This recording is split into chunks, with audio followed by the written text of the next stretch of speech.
This video contains subject matter that may be offensive and disturbing to some people.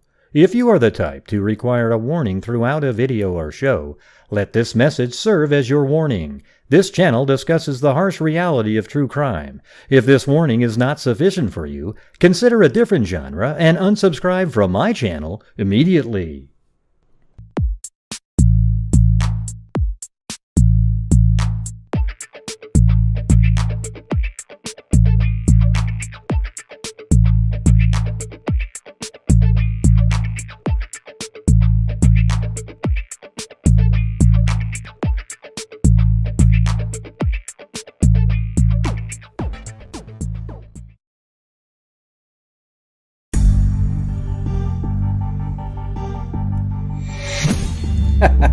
Hey, that button did work today.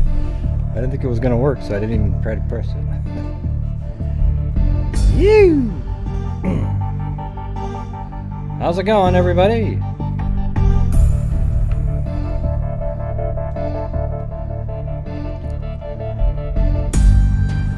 Yep.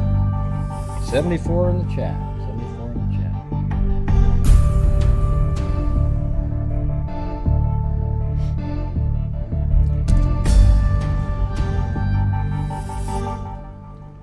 Yeah, I went to the Albertsons. You guys have Albertsons where you live, the grocery store? Oh, you got your mug. All right. Very cool, very cool. Yeah, I went to Albertsons to get I was just going to get like a Starbucks drink and I don't know, some chicken or something. You know, a few wings. So I go over there and I stand at the counter. And there's this lady, like literally, I don't know, 10 feet away, just plucking chicken off of an already cooked chicken and putting it into a bowl. And I sat and watched her for, gosh, I don't know, at least 2 minutes. Let's just say even a minute. A minute is a long time to be standing there without being acknowledged by somebody who's that close. Like, they didn't even turn their head to say, hey, I'll be with you in a second. They just sat there and kept staring at the bowl. So then I said, hello? Hello? And then she just, hey, I'm busy. I'm doing something. And then I looked around the corner and saw the other guy, and I go, hey. And he came out, and he told that lady, he said, hey, why didn't you help them? She goes, well, I'm busy. I'm doing stuff. I gotta go home anyways. And he goes, you go home right now. Get the hell out. It was amazing. It was like, and then while I'm waiting for my coffee over there, I hear this over the loudspeaker. Can you get her paycheck for her? Oh man, that was like the worst customer service I've ever seen. And based on their conversation they had, it sounded like it was an ongoing issue, because he said, I was told if you say that again to send you home. And it was just, and he was the manager, and she was just, you know, she's older than him, but I don't know. God, it was just brutal. Really embarrassing. It was like an episode of Brady Bunch, okay? Let's be honest. Nah, she probably didn't have, I think that's just how she is. That was her pattern of work. That's how she is. You could tell that it was an issue for a long time.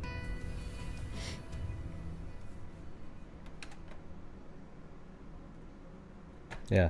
Oh, and another thing too, I don't want people removing comments that are opinions of other people, even if they're dumb as hell, okay? Just leave them there. And if they swear, leave the comments in there. I don't want you to remove swearing, and YouTube removes certain words that I don't want, but if somebody goes, F that, I don't care. Leave the comment in there.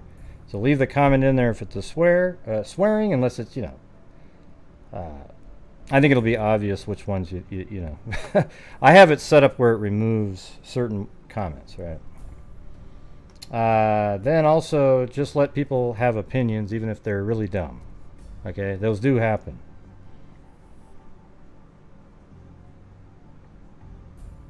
Working and driving. All right, so I think it works now. I think I'm signed into the bot You might want to test it again. Yeah, go ahead and cuss. Yeah, cuss all you want. This is a cuss, a non-cuss free zone.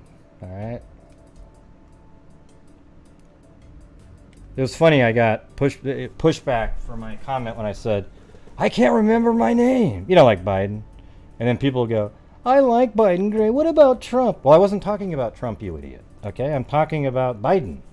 He's senile. He literally is. Okay? If you don't see that because you're just so happy that you voted for him, I apologize for your ignorance, but he is senile. There is no doubt. Just listen to him for 10 minutes and it'll all be verified. So hopefully he gets replaced by somebody that can think. All right? And I'm not trying to offend anybody, but just come on, you guys. We do this, you know, true crime. We look at facts and everything. Look at that guy. I mean, yeah, barely remembers his wife's name on a daily basis. Okay. Let's see. Well, I don't care. I don't mind if people support him. Just be honest to yourself. There's something wrong with him. And go listen to him speak 3 years ago, and then listen to him now. There's something not quite right there. Well, I'll tell you what. We need somebody other than him. That's all I can say.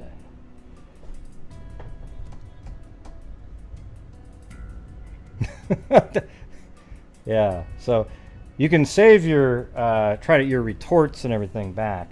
My joke was merely about how. I mean, it's not really.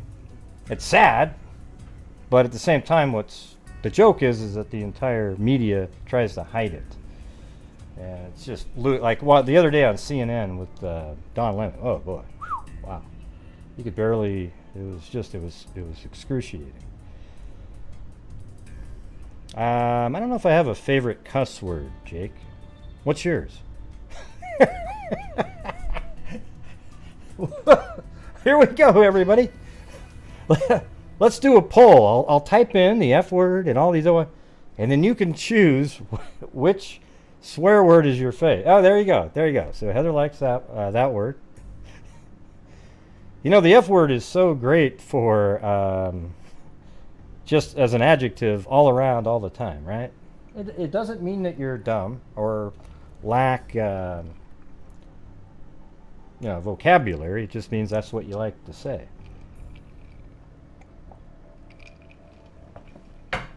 Yeah.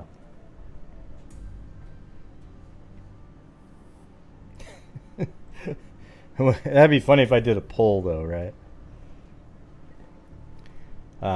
Rate him. Okay, let's try a poll just for fun. All right, just a second. Favorite swear word. Let's see.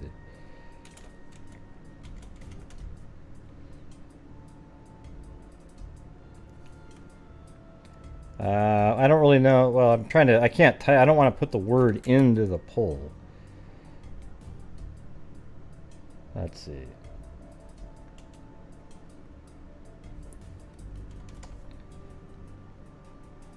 Let's see. What else should I put in there? Well, Mary Lou would like that one. Gosh darn it.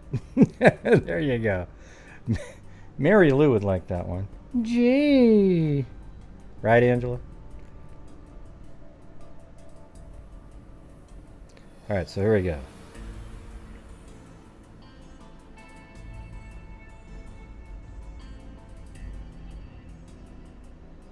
I just don't want to be like we're censoring everything all the time. You know, it just gets old.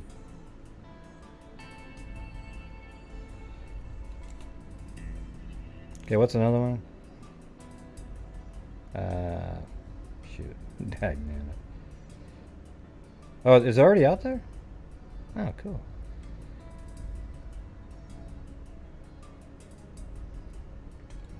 Oh, shoot. Did I already... never mind. It didn't work. I don't want to type it again. It got lost. Anyways, it was going to say F word, B word, A, H. See if you like that one. Oh, yeah, that's a good one, too. Okay, I'll try it one more time. Okay.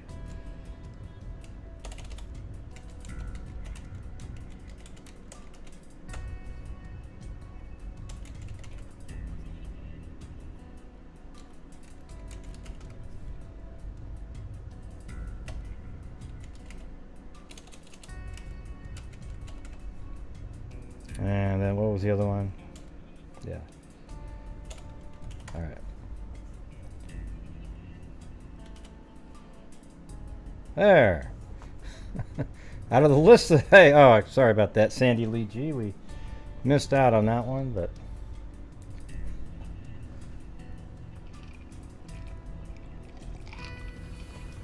all right, there's your poll. Wow, look at the F word's already at the top of the list right out of the gate. I mean, it didn't even take more than 2 seconds.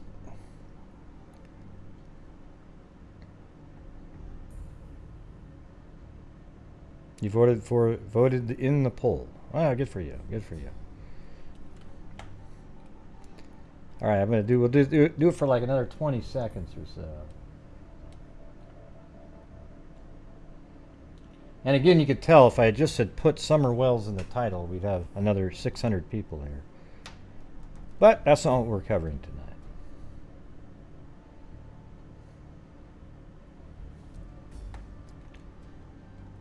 All right, here we go. Here we go. All right. Have most of you guys voted so far? So I'm just going to end the poll. 5, 4, 3, 2, 1. Boom. What do we got?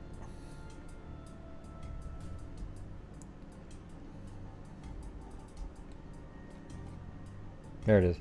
F word 62%, S word 18, A hole 14, and B word 4. Well, there you go. Look at that. By unanimous decision, the F word wins. Unfortunately.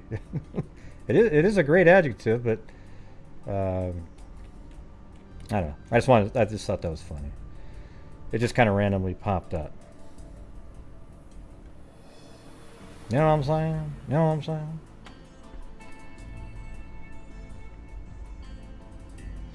All right, guys. I'm going to move on to these. Oh, we got a couple updates here first. All right.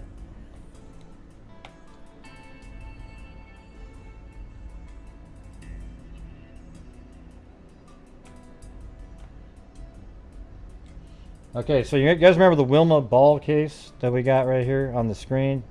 She was like an 80-something-year-old, and I thought maybe, hey, thanks, Liberty! Thanks for getting it started. I thought that maybe a family member, I was like completely, you know, that's just my theory, but that wasn't even close. Okay, wasn't even close. We did find out that she was sexually assaulted, and that sort of changed that up a little bit. You know, was somebody hired to do make it look like that or whatever? But it turns out it's like a neighbor. I mean, literally, the person lived right somewhere in this area. That's what Plato sent me. So somewhere around in this area, and it was a neighbor that lived there before, but absolutely hated her. All right, so appearance to bet. To the arrest here we go. Of a man in the death of an 82-year-old Lake James woman. Thanks for joining us. I'm Ellis Ivinson. Dirk will join us later in the newscast.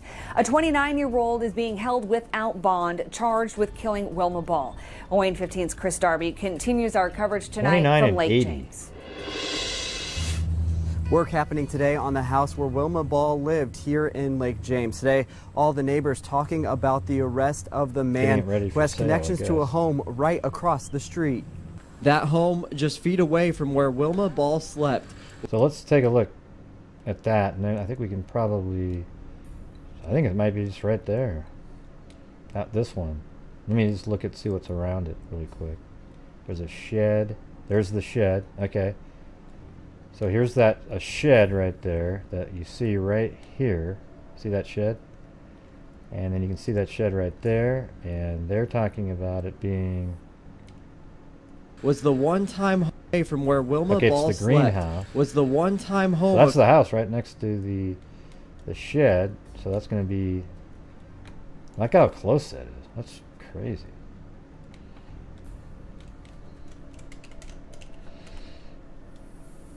Yeah, it's right there. So, man, that's like, how many feet is that? It's 81 feet right there. Unbelievable. Of 29-year-old Matthew Hoover. Hoover, charged with murder and being held without bond, was arrested yesterday afternoon in Madison County. He had an initial hearing back up here in Steuben County this morning, where a detective on the case testified that Hoover admitted to killing Ball. It's very good news. We've been waiting 6 weeks for this. According to court paperwork, Hoover's brother told police that Hoover might be connected to her death. He quit his job and left the Lake James house the day after the homicide. Oh, wow. So, DNA taken from a beer can wasn't at the a former scene neighbor. helped connect the dots. At first I said I think it was somebody that she knew, but she didn't know this. She didn't know this gentleman. She wouldn't have let him in the house. I hate when people say gentleman. Had he come to the door and wanted to get in, she just never would have. The probable cause affidavit notes a garage window being tampered with. It also describes where and how Ball was found. The prosecutor tells me he's waiting for more information before deciding whether or not more charges will be filed. A trial scheduled for November. Already? I guess one step at a time from now. For continuing coverage and It's wild. See, after extensive investigative efforts and DNA analysis, that means they were on the beer can. I mean, how crazy. The Steuben County Sheriff's Department has arrested Matthew Hoover, 29, of Anderson for the death of Lake James resident Wilma Ball. The department said Hoover is a former neighbor of Ball. Man, I wouldn't... This is one of those ones that it's outside of what seems the most rational. I mean, here we go. A neighbor that's 29 years old murders an 80-year-old, and apparently there was a sexual assault, or it made it to look like one. And that's the lady right there. I mean, and apparently she was in really good shape and still played golf and tennis and whatnot. Police spoke with a neighbor who said his brother Hoover may have been involved in Ball's death. Okay. The man said Hoover had abruptly quit his job and moved out of his home the day before Ball was killed. The day before. That's interesting. So the day before. So yeah, I guess he was a... So he moved out, then he went back to kill, and then... That is crazy. I could sort of see how he would leave the next day, but this is before, so he knew what he was going to be doing. Wow. He then walked to Anderson, some 12 miles away. Let's see. Abruptly quit his job and moved out of his home the day before Ball was killed, then stole his parents' truck and drove to Yorktown, the affidavit said. He then walked to Anderson, some 12 miles away. Police found Hoover at a home in rural Yorktown. He agreed to offer a DNA sample and spoke with investigators. Hoover denied ever being in Ball's home and told investigators during an interview that he did not kill Ball, the affidavit said. Steuben County Prosecutor Jeremy Musk said that a detective testified in court, though, that Hoover admitted to stabbing Ball during an interview. According to the affidavit, though, police found a beer can on a nightstand next to the bed Ball was found dead in. Testing found the can had Hoover's DNA on it. What kind of an idiot? I mean, I'm glad he's an idiot. Neighbors told Wayne 15 that Ball was a former home economics teacher. Yep. Okay, what else we got here?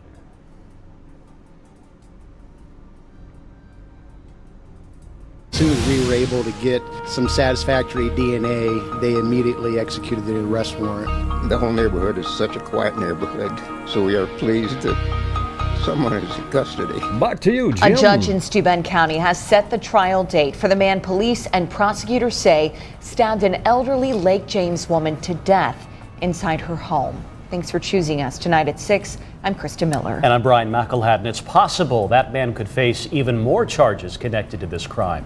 Jeff Newmeyer's live outside the Steuben County Courthouse with what we know so far. Jeff.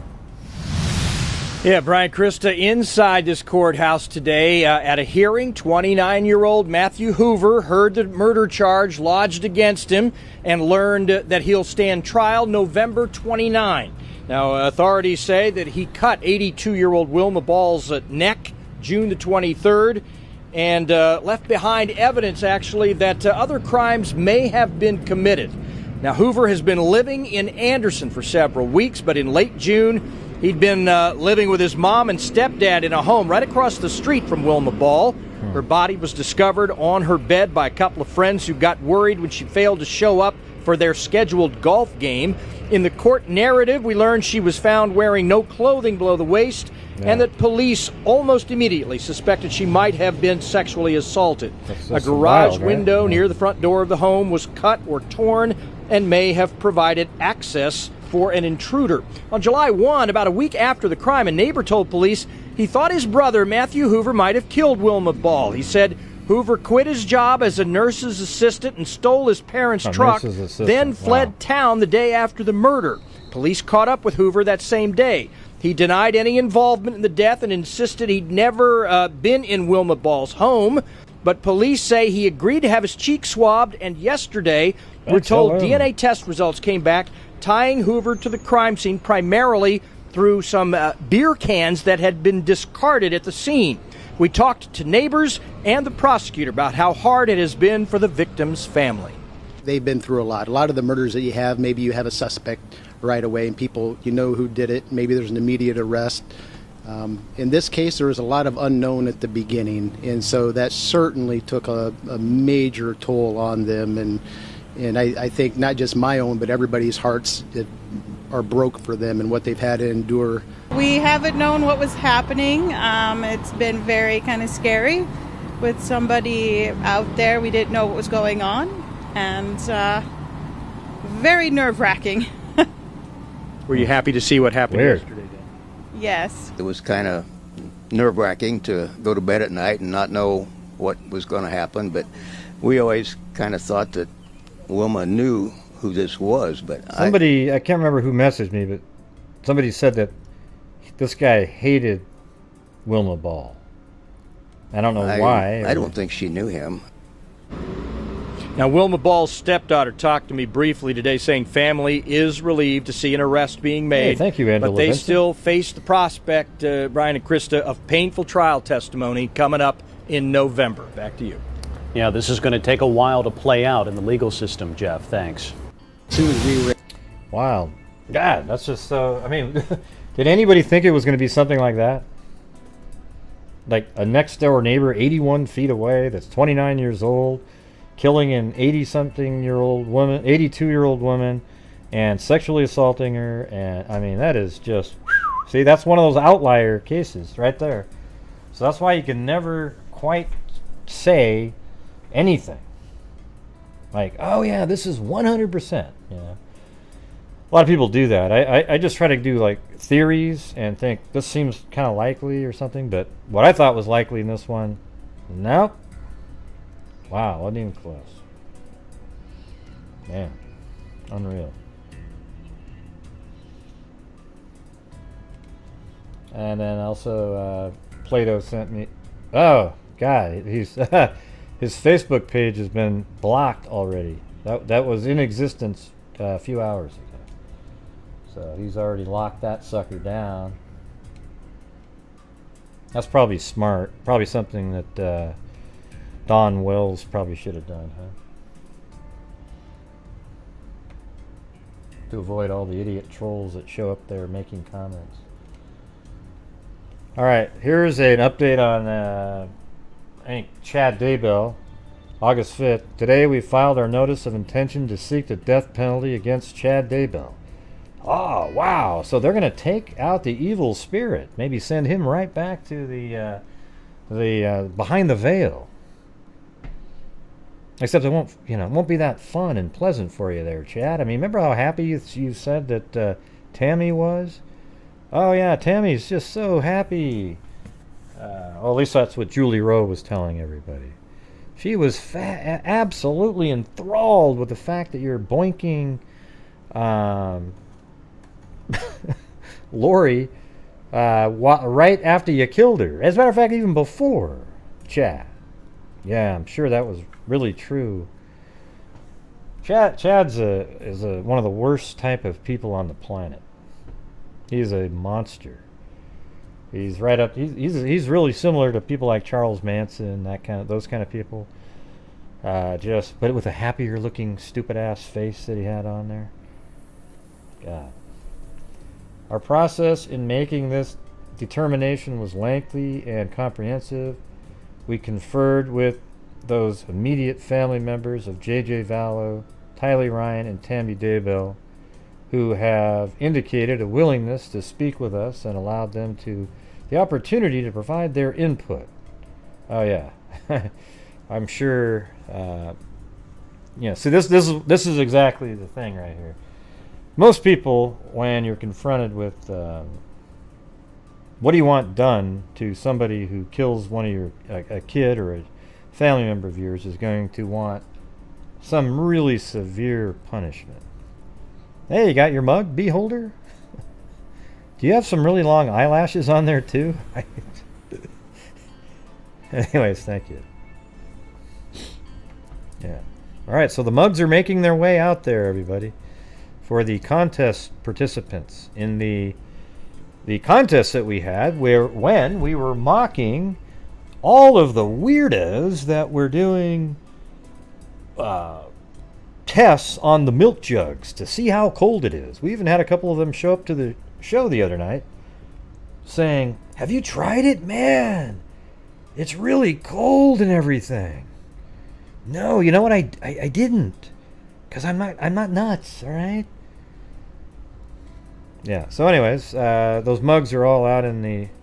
Yeah, they were doing tests, Just Kelly, because like in the Summer Wells case, they have Candace's or Summer's sort of sitting next to the jugs, right? So they went, "Wow, do you know how cold that is, man? Nobody could do that. Wow. Hey, everybody, now here's what I want you to do. I want you to go home, and I want you to get out some milk go to the store, buy some milk, and when you get home, put your head on it, and you tell me how long you can keep it there for." Yeah, okay. I'll get right on that one. Right after I look for Sasquatch and and the Loch Ness Monster.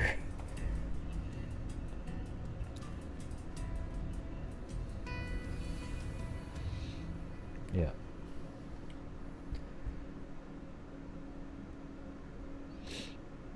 Yeah, it was just, it's pure insanity. That's like, that right there is jumping the shark. And by the way, jumping the shark is misused by a lot of people. Jumping the shark means that you've run out of anything, you can't even think of a new idea. So you invent the craziest story that you could come up with because you couldn't think of anything else. And it all stemmed from an episode of Happy Days where they were they were on their last legs of that show, man. They couldn't figure out another angle. So they said, "Hey, everybody, here's what we're going to do. We're going to put Fonzie in the ocean, wearing his leather jacket, by the way, and these weird-ass short shorts, and he's going to sit on top. He's going to get on some water skis, and then he's going to jump over a shark that's swimming in between both the ramps. Oh, going to be the most dangerous thing you've ever seen." And that was basically the last episode of that damn show, because that's where it came from. It's like you're desperate, you're jumping the shark, right? All right. I just wanted to let everybody know where that came from and actually what it means.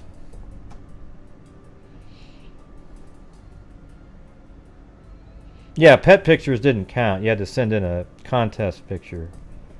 Yeah. Yeah, if you just sent like, "Hey, here's my dog." Like a dog sitting next to milk. Man, I gotta send a mug for that one? You never saw that episode, Angela? Yeah, well, hey, that's the truth. That's why it's even called Jump the Shark. Here, let's just, hold on a second. Hold on a second. Let me show you the moment in history. Here it is. Yeah, there it is. Okay. God, I can't even look at it. I can't even look at the. Oh. Oh yeah, everybody! Great idea. Look at this. Look at this shit. Oh my God. Oh! Goes up the ramp.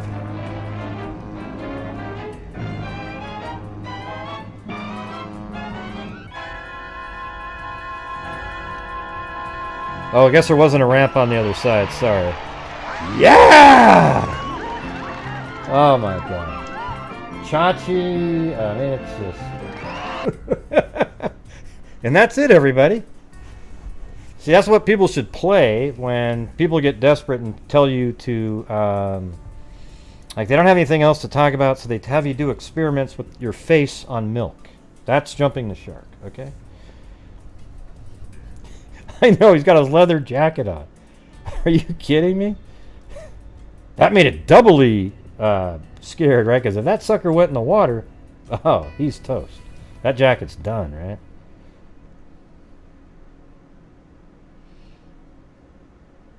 Oh, I don't remember what the you know, if you feel like you entered the contest, then send me your address. I'll send you a mug. I don't want to keep going back and forth about it. All right. Yeah. I mean, even if you sent a pet, yes, you were supposed to send me your address. This was a while back, you know, 2-3 weeks ago. I've already taken care of it. But if you feel like you put a lot of effort in there and you want me to send you one, I mentioned doing that many times on the show, though. Just send me your address. Oh, yeah. Pinky. I did like Pinky Tuscadero. I always thought that's who fawns should have been with. They were like 2 peas in a pod. Oh, yeah. Remember them? A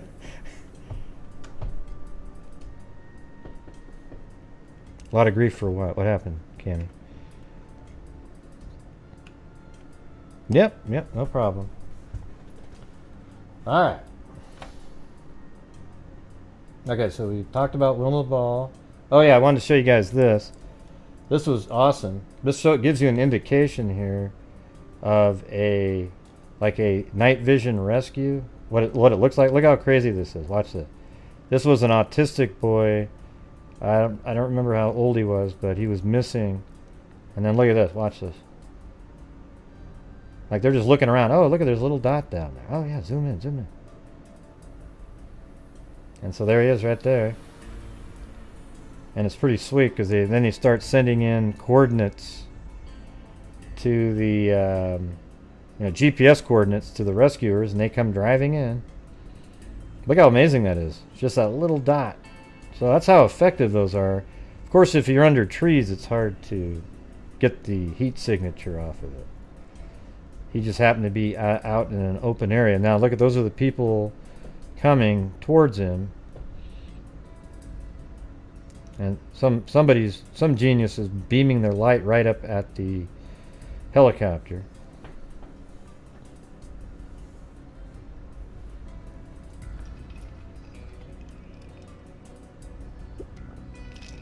Oh, look at you, he's like waving. I'm over here. I mean, that's isn't that amazing? How great. Look at that, how he says. Watch right here. He's like waving. They zoom in, and he sticks his hand out. I don't know if you can see it right there. Hey, I'm right here. And there they are, coming in on their all-terrain vehicles.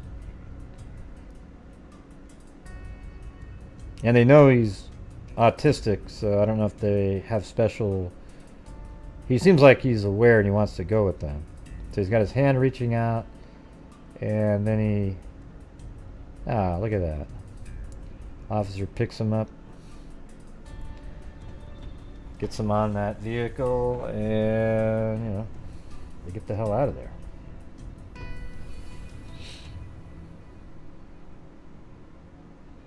Yeah, isn't that crazy? I know what it looks like because there's a lot of war footage similar. Like when they were going after the Taliban, there's footage of them running around, and then you know, they're being shot at by our military back in the day, but you can see them really clear. It's crazy how clear it is.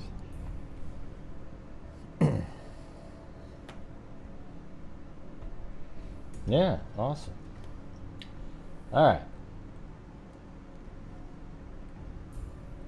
So let me try to figure out which one to do first.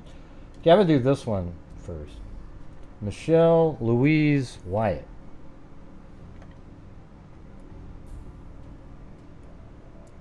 And let me get down to my segment here. And yes, if you'd like to help out the channel, me, the channel, and the charities, consider sending in super chats or becoming a channel member. And there you go. We just sent in 500 early in the month, yesterday, to Knickknack, which is always that's Knickknack is, I think, is Knickknack and Texas Echo Search are probably my two favorites because they're just huge. They do so much for so many people.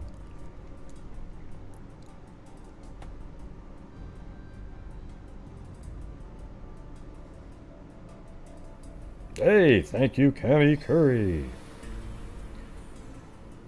Okay. So this is Michelle Louise Wyatt, Los Angeles, 1980, October 10th. And here's what's crazy about this one. So just keep this in mind, that I was made aware of just covering the case. It was just a random cold case. Hey, thank you, Believe Angel. And I collected these documents on July 24th, and I just haven't had time to get to it yet. Okay, so just keep that in mind. Just wasn't able to get to it. Hey, thank you, Shogun Love. All right. So, woman 20 found strangled in, I don't know if that's Sante. San Diego County Sheriff's deputies are investigating the murder of a young woman whose partially clothed body was found in her Sante apartment Thursday evening. Sheriff spokeswoman Douglas Clements. Isn't that guy somebody famous right now? Said the body of Michelle L. Wyatt, 20, was discovered by a roommate at about 5 p.m. Alright, so let's see. She was in her apartment and she was discovered by a roommate at 5 p.m. Hey, thank you, Sandy Lee G.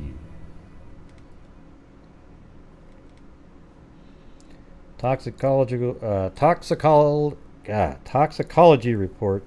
tests were done and will be used to determine, although it says toxicological, not toxicology. Hey, thanks, Eula. Will be used to determine positively the cause of death of a 20-year-old Sante woman who apparently was strangled. A San Diego County, hey, welcome, Mel B. Apparently was strangled, a San Diego County deputy coroner said. Sheriff's Department homicide detectives were investigating the death of Michelle Louise Wyatt, a grocery checker who lived on Kerrigan Court in Sante. Is that how you say it, Sante? Wyatt's partly clad body, so that means she was semi-nude, was discovered by her roommate in the condominium they shared. That was October 13th, 1980. And 2 weeks after that, that's her right there.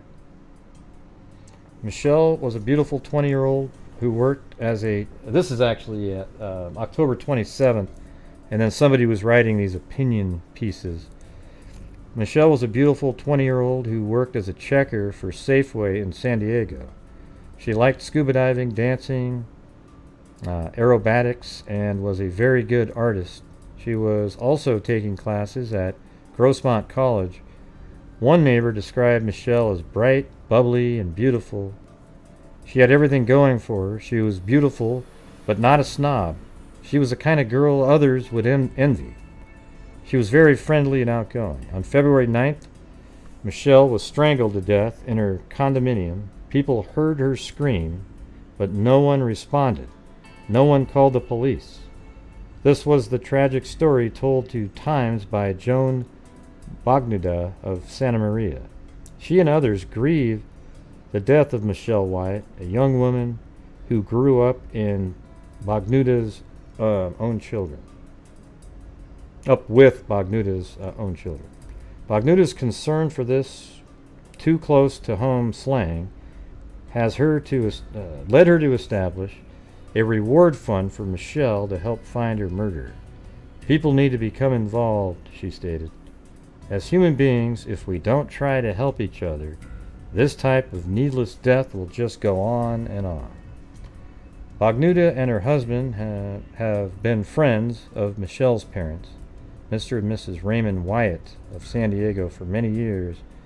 We want to help them and hope you feel the same way, she added. Persons who wish to contribute to the reward fund may write to Helen Copley, publisher, San Diego Tribune, Box 191. That's old by this time. The time has come where we are brother's keeper. Either that or the next victim, family and friends alike, have the responsibility to be aware and to care or suffer the consequences. And then she wrote another one, this lady, and even references it again. Several weeks ago, I mentioned that a reward fund for Michelle Wyatt, 20, who was found strangled to death in her condo 2 months ago, was not yet set up, and that the persons should stop sending funds to the San Diego Tribune.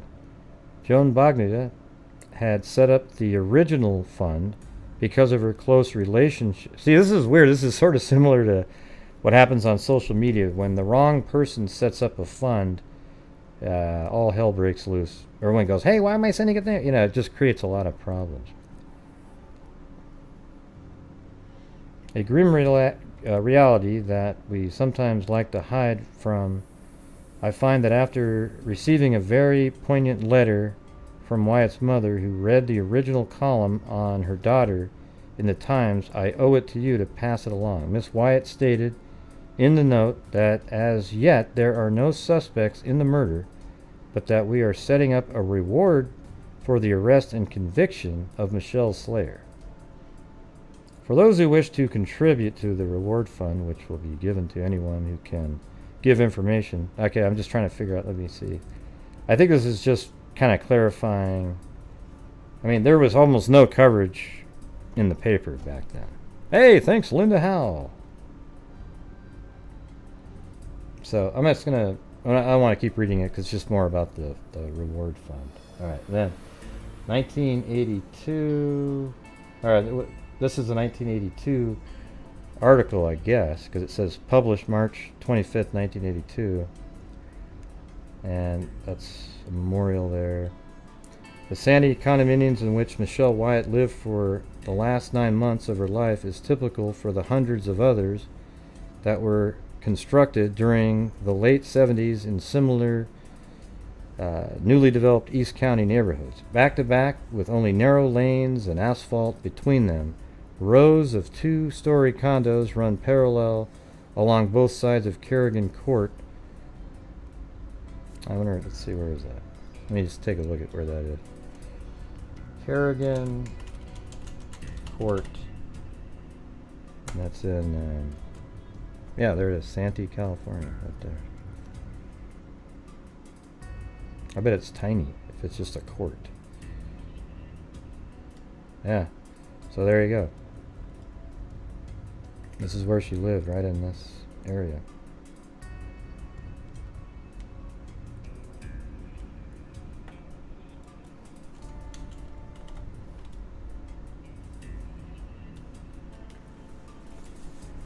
Michelle's condo is situated midway along the second row west of the street. Right here.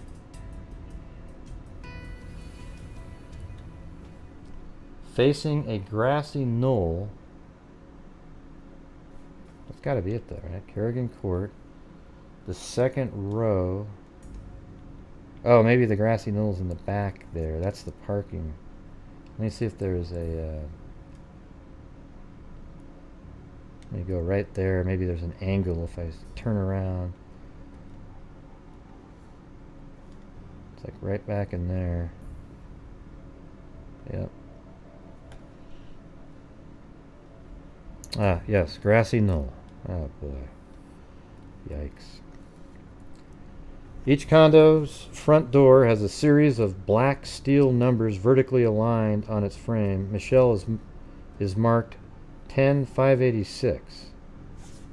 Well, let's see if that actually shows up in there. 10586. Okay, well that's a different one. 10586 Kerrigan Court. This is Kerrigan Court here, but maybe all of these. Let me put the road deal on. Okay, that's Kerrigan Court. And that's not Kerrigan Court, so I'm not sure why it put it up there. It said second row from the road. Boom, boom. I think they're talking about this, though. Hey, thanks, LM. Okay, Michelle's condo is situated midway along the second row west of the street, facing a grassy knoll and set of steel monkey bars installed for the complex many children. Alright, let me just take a look. A lot of times they keep those things in the same...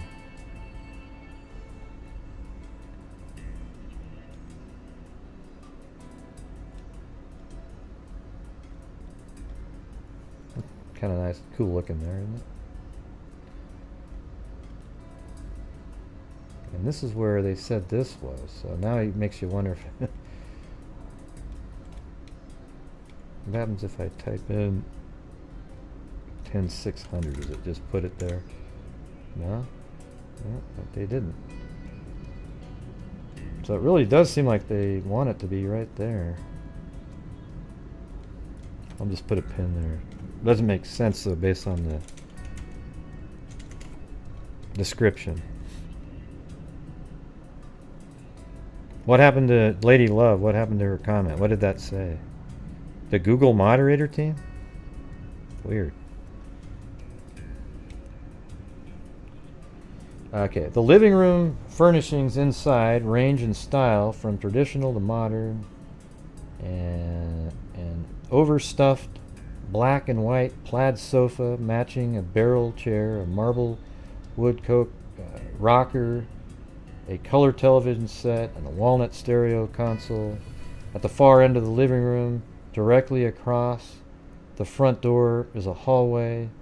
The doorways, though its right wall, lead to a bathroom and the kitchen, and the hallways end in the dining room. Okay, let's see. So they're just describing it really clearly. Let me see. But just 24 hours after Michelle Wyatt had left her condo for a tap dance lesson on October 8, 1980, her home was filled with sullen-looking sheriff deputies and detectives who allowed no one else to go inside, not even Louise Wyatt, Michelle's 40-year-old mother. And as Louise sat on the mound of grass outside the condo's front door, her thoughts raced wildly in a loop over and over. Who had murdered, raped, and then strangled her daughter? Inside the condo the previous night, and why? And a year and a half after the murder, the case remains unsolved, the question unanswered. Louise Wyatt's determination to find out who killed her daughter has now become an obsession, frustrated by her growing doubts about the competency of the Sheriff's Department Homicide Division, and by the division's repeated refusal even to apprise her of the investigation in progress. Shortly after Michelle Wyatt's death, according to her mother, one of the sheriff's homicide detectives investigating the case remarked, "It's really kind of strange. We've talked to dozens of people who knew her, and not one word was said against her." Michelle's mother, Louise, saw nothing strange in her daughters having no known enemies. She was the kind of person who, even if she hated you, would treat you as a friend, she says. If she felt she was about to faint, she'd make sure you were done with what you were saying before she passed out. That's kind of funny. Her friends and coworkers all described her in fond terms. You know, this is typical of my daughter, says 43-year-old Raymond Wyatt. I got the car keys back from the detectives after they finished examining her car, started it up, and that son of a bitch was right on empty. She was like that. Very carefree, never worrying about tomorrow. You know, I used to kid my daughter for going out and spending $250 on a radio when her car never had gas in it. But by God, I've got to give her credit. She spent money like it was going out of style. Now I find myself looking at something and saying, why in the hell shouldn't I buy this? It might be my turn tomorrow. It's a good point. Yeah, I don't know if I can go through this whole thing, but it's pretty long. All these links are in the description if you want to keep reading them. Maybe I'll read a little bit more.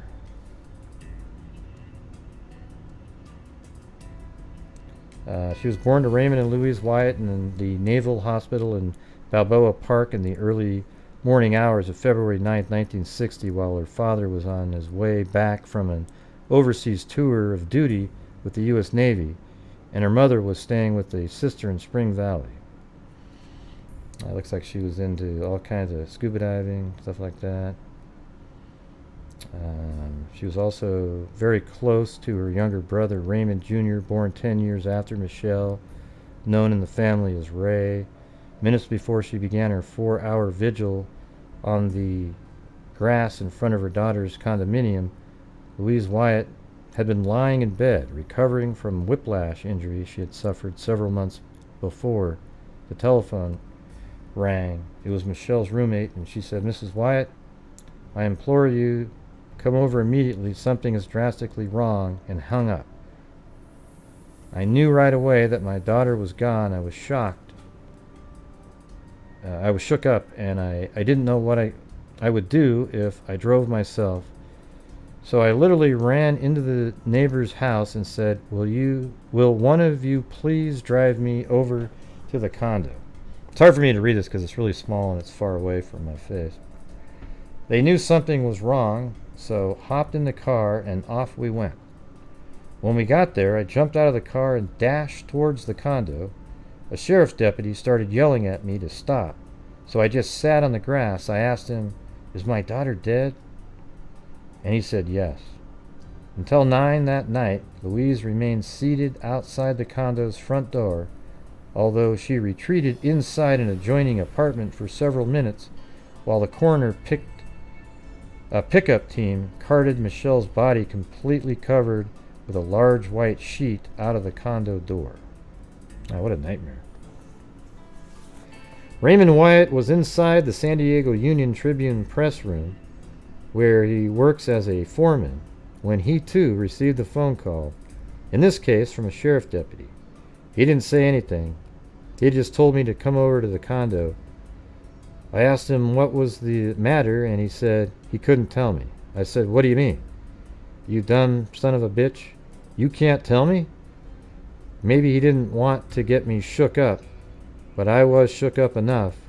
I'm hoping that maybe the condo had gotten broken into, and Michelle was not around, because she had a habit of taking off whenever she felt like it. Or, the second worst thing, she had been beaten up or raped, something like that. But boy, when I got there and saw that goddamn door open... Sorry, I'm quoting here, so... Alright? I'm just quoting what he's saying. I don't mean to offend anybody. They didn't have to tell me a damn thing. And when I saw Louise sitting by herself on the grass, I knew. On Tuesday, October 14th, 5 days after Michelle's death, her body was lowered into the ground at Mount Hope Cemetery in southeast San Diego. The gravesite ceremony, attended by hundreds of family members, friends, and schoolmates, lasted less than an hour. Just before the casket went into the ground, however, Louise Wyatt left. I couldn't take it. I just kept on thinking, no, this cannot be, she recalls. It is such a weird feeling. Yeah, only thing I can compare it to is when my brother died. And it's just, you're at the gravesite and it's just crazy, You don't really know what it just seems totally weird. Like this person that you've seen your entire life, you'll never see again or talk to. It's freaking nuts.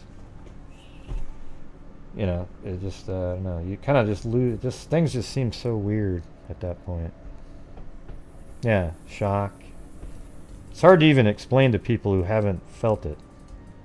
That precise feeling. I think losing a parent is different because you're supposed to die before losing a child's worse by a mile.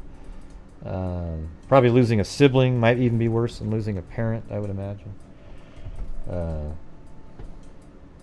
But I'm sure it's not easy losing a parent. That's the same year my brother died, Maud. 1986 on March 13th. And if you come back with it being March 13th, I'm gonna have a weird X-Files sound effect or something.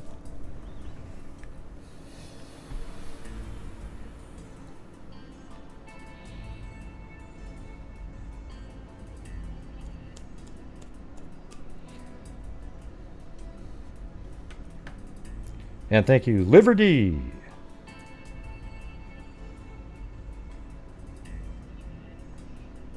Yeah.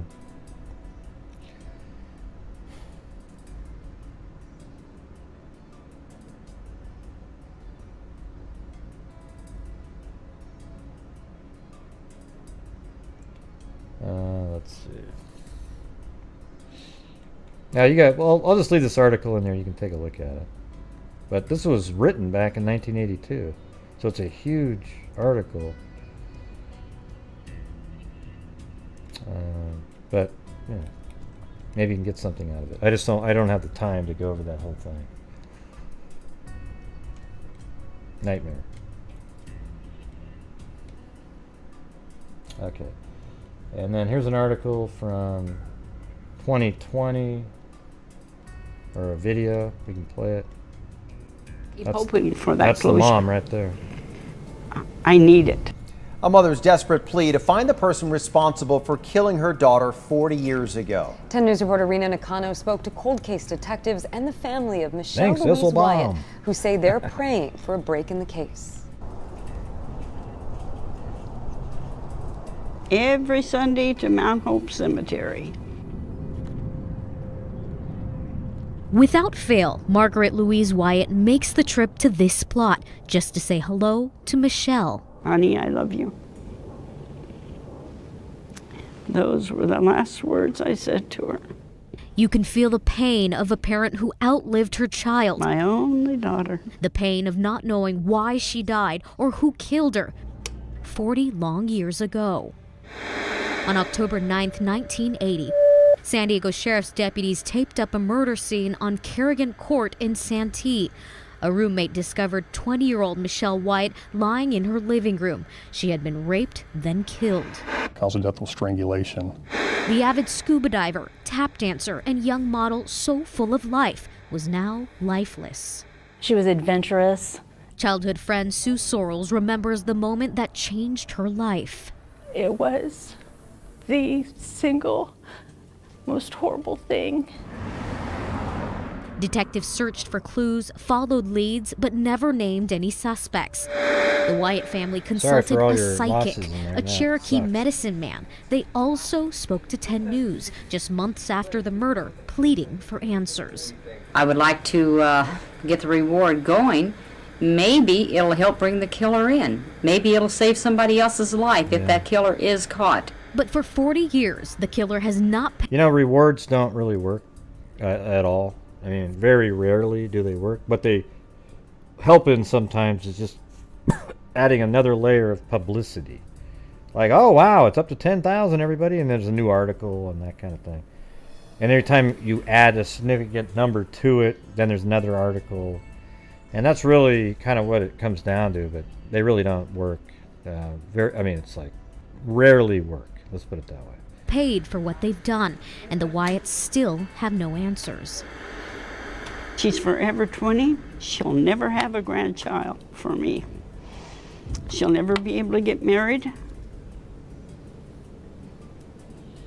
All these things she misses out on. Yeah, you might, time does. I mean, you might end up getting a lot of tips, but it's so rare when the reward's paid out to somebody. Does not heal all wounds. Every anniversary, birthday, and holiday. How could someone kill someone that pretty?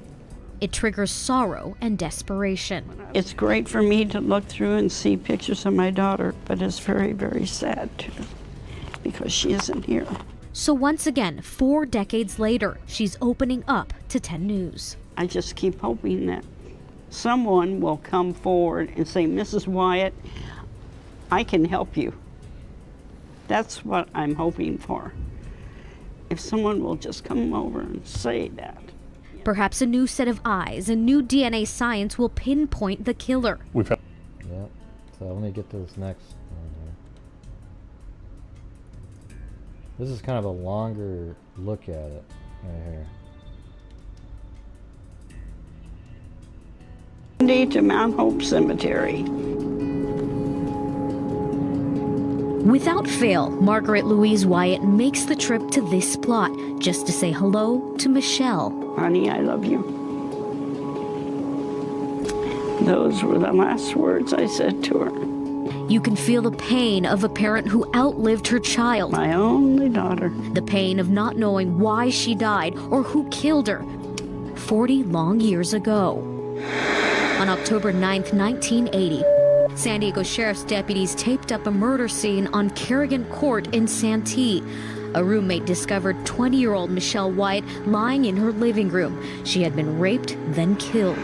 Cause of death was strangulation. The avid scuba diver, tap dancer, and young model so full of life was now lifeless. She was adventurous.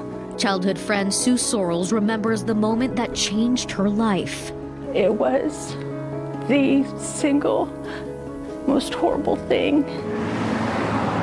Detectives searched for clues, followed leads, but never named any suspects. The Wyatt family consulted a psychic, a Cherokee medicine man. They also spoke to 10 News just months after the murder, pleading for answers.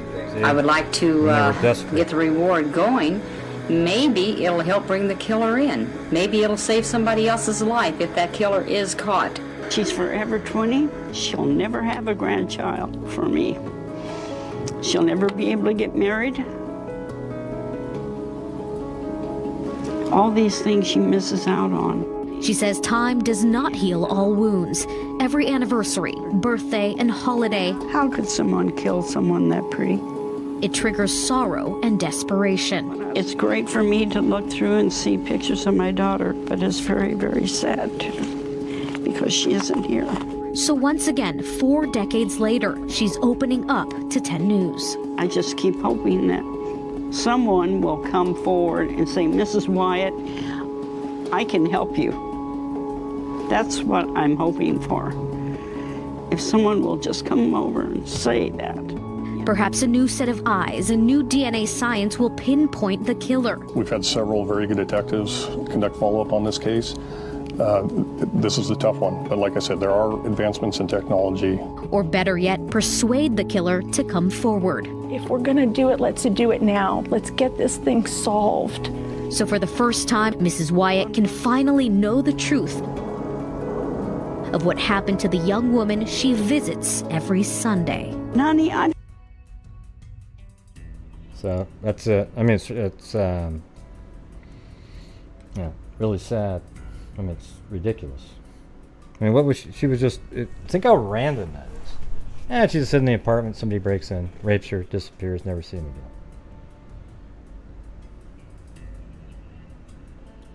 But good news, everybody, good news. This is one I was going to cover a week ago on the 27th, and look at this. Boom. Yesterday. Can I get an amen? 20 years ago in Santee, Bada the bing, San Diego bada Sheriff's boom. Department says they now know who killed Michelle Wyatt back in 1980, and they solved the case through DNA technology. New tonight, Fox 5's Clara Benitez spoke with Michelle's mother See, a on happy the ending for us. decades-long fight to find her daughter's killer. She joins us live from Santee with this extraordinary story. Clara. Kathleen, good evening. Michelle's mother, Margaret, says she's very thankful the sheriff's department never gave up on finding her daughter's killer, but she doesn't have closure after finding out that her daughter's killer Thanks, is also LM. dead. We're on another one of those slow nights. And I didn't know if... See, here's the problem with just letting you guys know. Like on this channel, like we try to make a big difference in doing super chats and with you guys sending in the super chats, and then we donate a lot of money to charity, and it helps support my channel. But the Summer Wells case has everybody just throwing, the money that used to be helping support my channel and stuff like that they're being spread out with all these other people because they want their comments read on these other live streams. So it makes it tough for what I used to be doing. I don't know what the deal is with why Summer Wells is just, but I noticed there's a big difference. It's way more of a struggle for some reason. So just letting you guys know that we got to just push through this time period, because every single day there's thousands of people watching over there on the Summer Wells over and over and over and over again. And we don't get as many people over here, and even some of the people in here that normally would help support this channel are already doing on the other channels, and then it's not making it here. And I spent a lot of years trying to build up my channel to be able to do something like this, and it's just been a really frustrating time for me.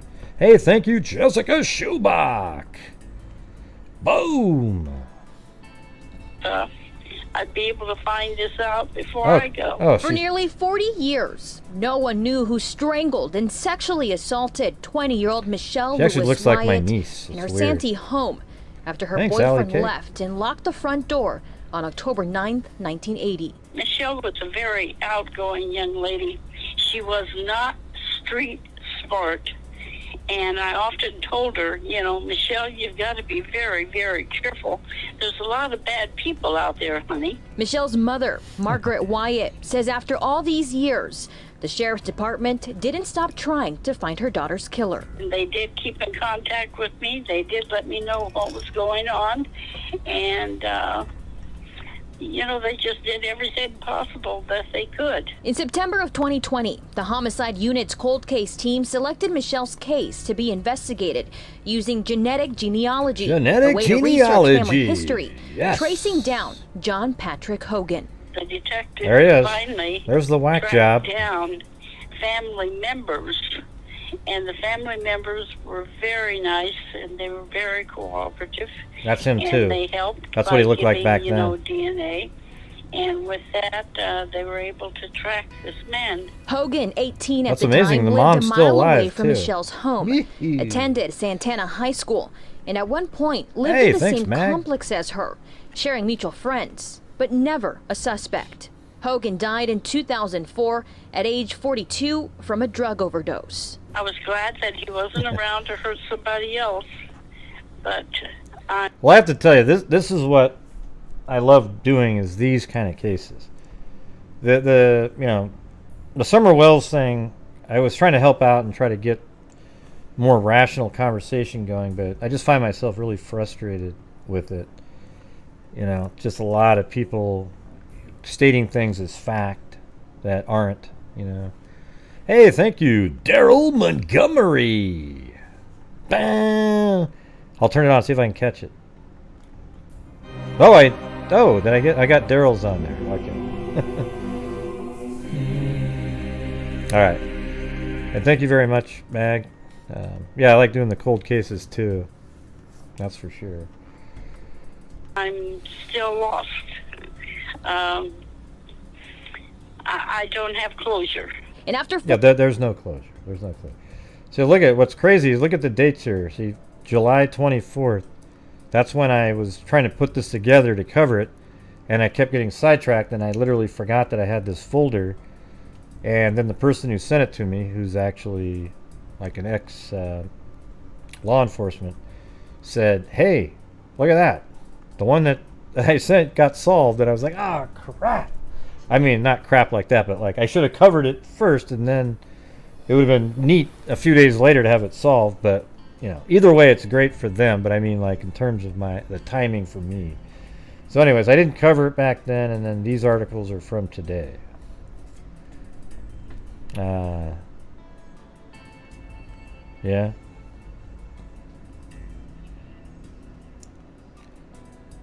Yeah, I don't know.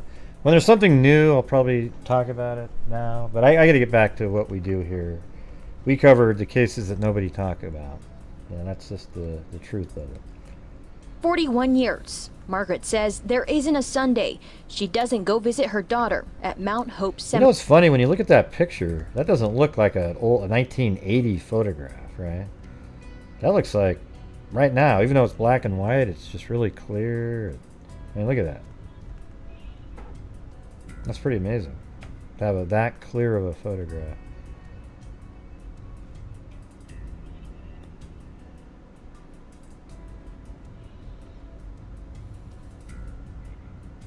She died of asphyxiation due to strangulation, and the manner of death was determined to be homicide. She was living about a mile from the complex at so Hogan, the killer, he lived a mile from the complex at the time of the murder and was said to frequently visit friends who were living there. Oh boy. So he probably saw her one night.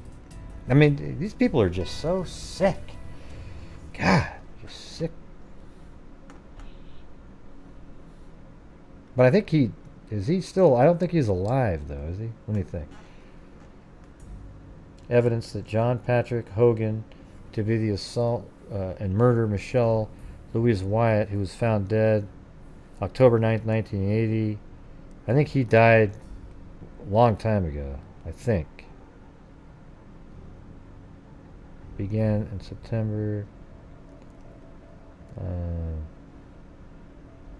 Potential suspect 90-some, but 90. Let me just, I thought I read that. Oh, overdose. That's what it was. Yeah, so he died a long time ago. I just didn't, I forgot, I didn't hear that part. Let me type in overdose.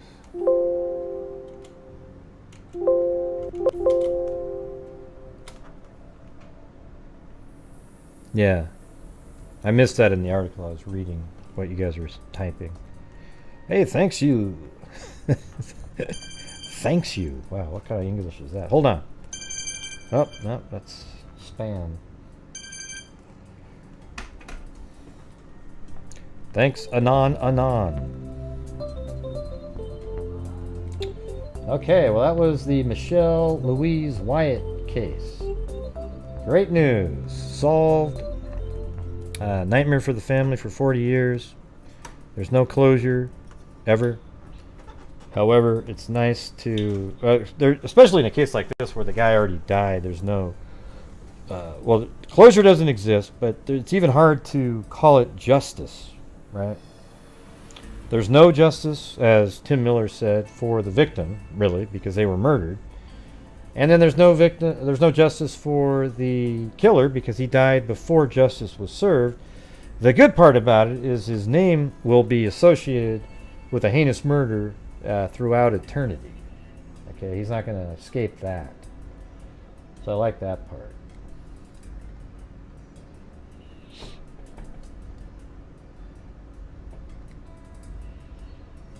Okay, you guys ready for the next one? Want me to name that horse Gertrude? Wow. Another Gertrude. We'll have 4 of them now.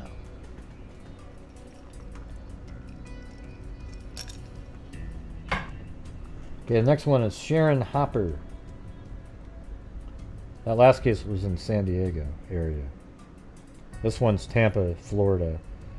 1985, November 19th. Body found at trash dump.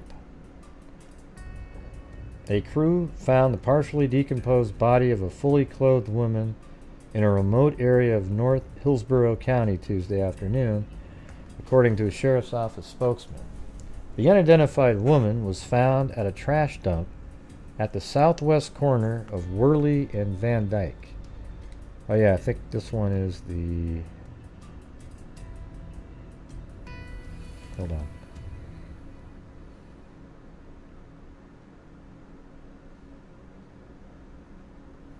Is this the... Huh. Man, you know what's weird? When you move a file around on the screen, it like shuts down all the other folders. I hate that crap. Like what? Hey, Windows, fix that. Doesn't even make any sense. There's no reason for it. I just have to see what folder this is in. Sharon Hopper. Okay.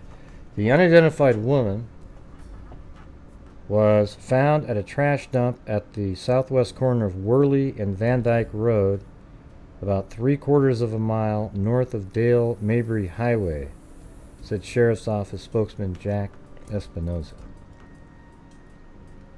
Let me check that out.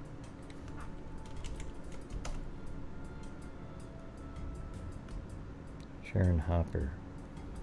And this is in Florida, so let's see where that is. Worley and Van Dyke.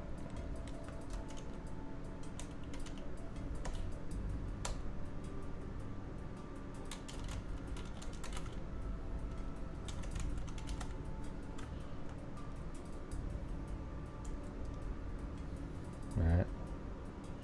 So it should be over in this area. Alright, this is Van Dyke and Worley Road.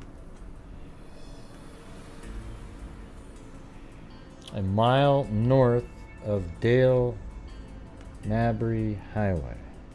So is that over here? Okay, now I gotta type that in.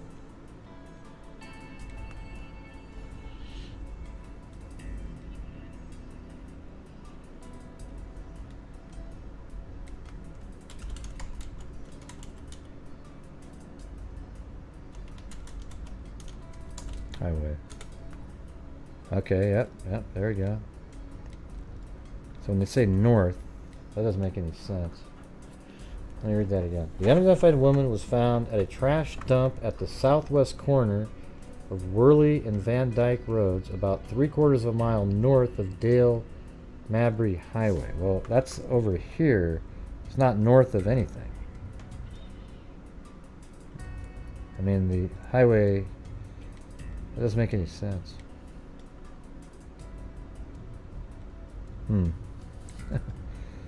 Weird. Van Dyke Road. Worley Road. And then it would be a mile west, maybe. Let me see if that's what that should have been. Let me measure that. Oh yeah, it's going to be right on it. 0.9 miles. Yeah. So they just put that in the paper wrong. It's right over here. And they said the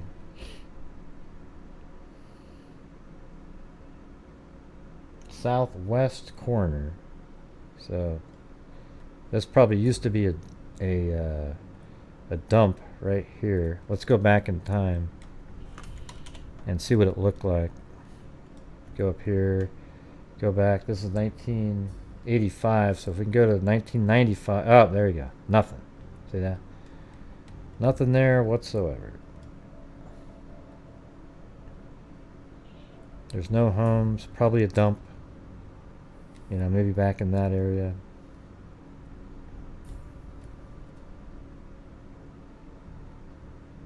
And there, 2002, there's already homes. 1998, nothing. Okay.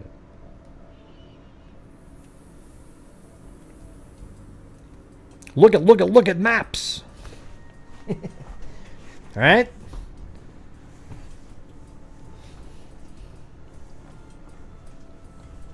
Okay. The unidentified woman was found at a trash dump. That where we just showed you. Espinoza said investigators believe the woman had been dead about 3 days before she was found. He said the cause of death had not been determined Tuesday night and remains under investigation. Oh, and by the way, the look at maps was actually on the Ball case that we discussed at the beginning, right? The woman is described as white from 5'2" to 5'4". He said she was dressed in blue jeans, a white open weave shirt, white bobby socks, and white tennis shoes with pink trim. He said she was wearing a charm earring in her right ear at the time. Alright, so then 2 days later, investigators identify decomposed body.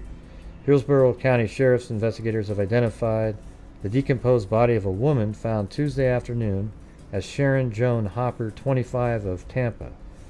A spokesman said no cause of death has been determined for the woman, who officials said had worked as a dancer at 2 nightclubs in Tampa. Records show that she had passed arrests for solicitation, for prostitution, possession of marijuana, and 1 arrest in connection with exposing herself while dancing in an establishment that sells alcohol. Officials identified the woman through fingerprints.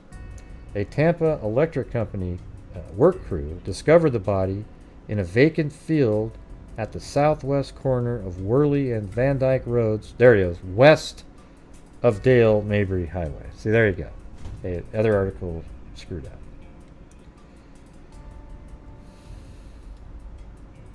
So now we know we're right in the right spot there. And that's her.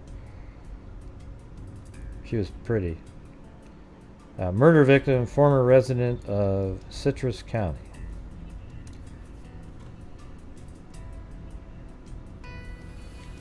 Sharon Joan Hopper of Hernando had been living with her parents until a week before her body was found, November 19th, in Hillsborough County. The decomposed body of 25-year-old woman, and this is in the, what paper is this? Tampa Tribune.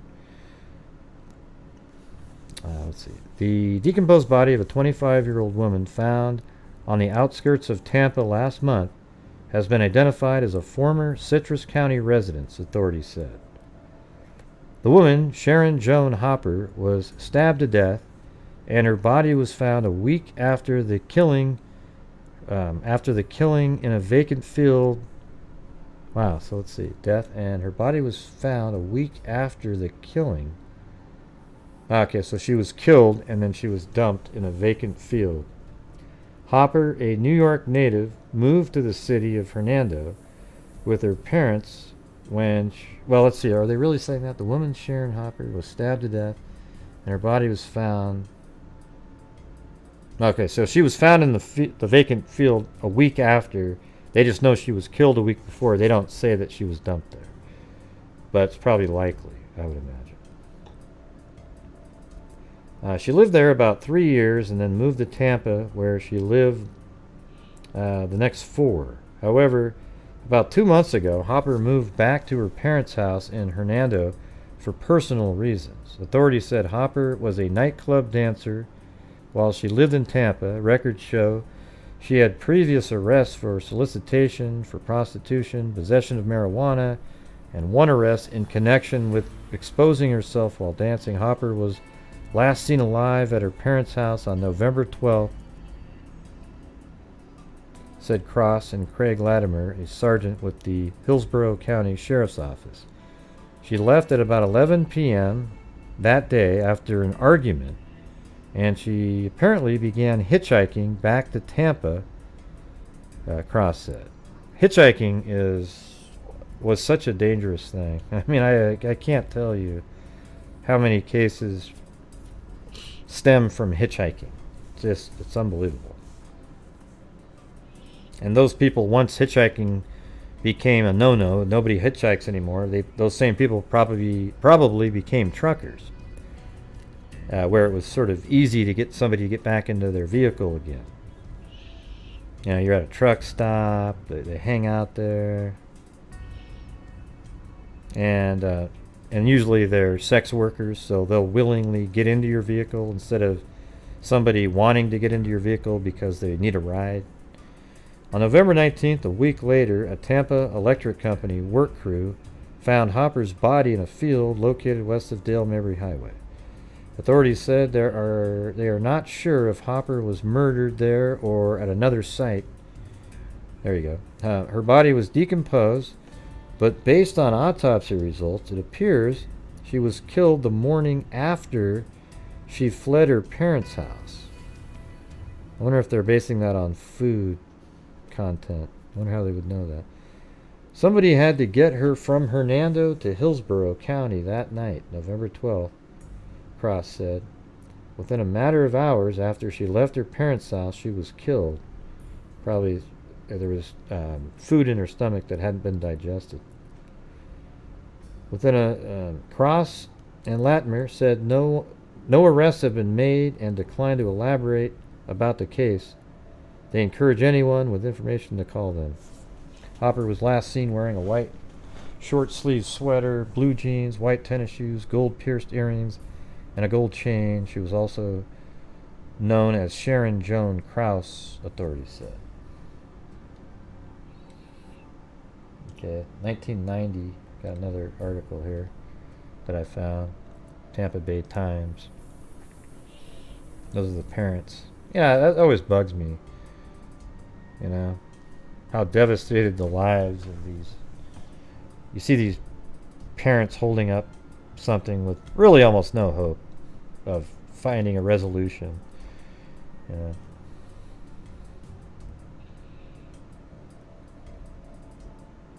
And again, this happened in 1985.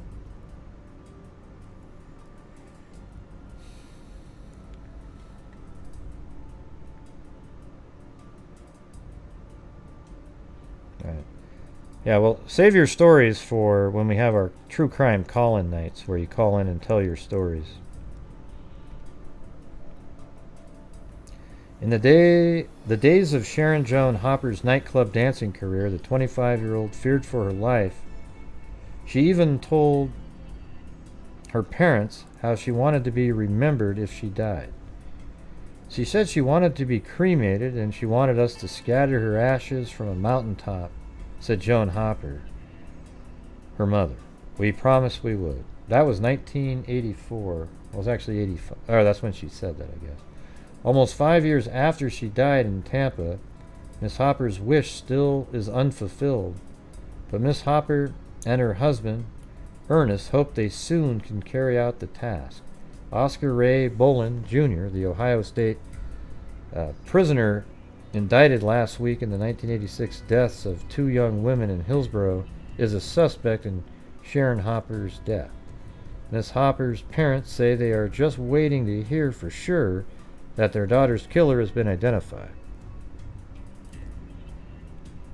If this is really the guy who killed Sharon, then we can go to North Carolina or Tennessee and scatter her ashes, Miss Hopper said. If not, we'll just keep waiting. Miss Hopper is one of several women.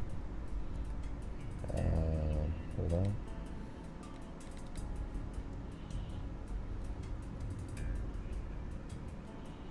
Identified by police as possible victims of Bolin.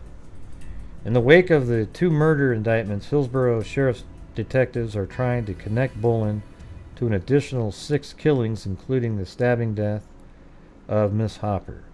Miss Hopper was killed in 1985 between November 12th, when she walked away from her parents' Citrus County home after a disagreement. How many of these have we seen too? And November 19th, when her body was found at the intersection of Worley and Van Dyke. For almost 5 years, her parents and 7 siblings have waited for word of an arrest. Detectives first said they suspected a former boyfriend, then a roommate, and now Bolin. We still haven't heard from the sheriff's office, Ernest Hopper said. Can you believe it? We found out about this on television. Hillsborough Sheriff spokesman Jack Espinoza said Wednesday that he can sympathize with the Hoppers, but that the office contacted only the families of Natalie Blanche Hawley and Stephanie Ann Collins, the 2 cases in which indictments were announced. Hold on one second.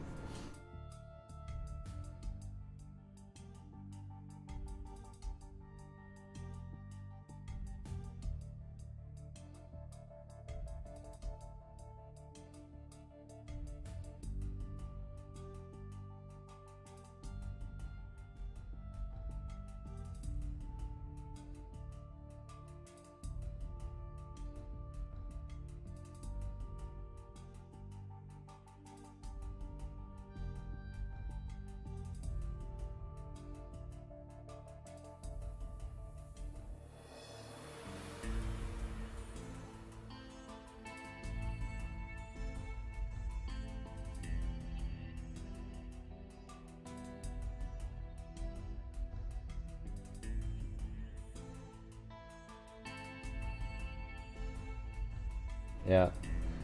Anyways. Good night, Linda Howe, as in Linda Molden Howe of the Cattle Mutilations and Crop Circles.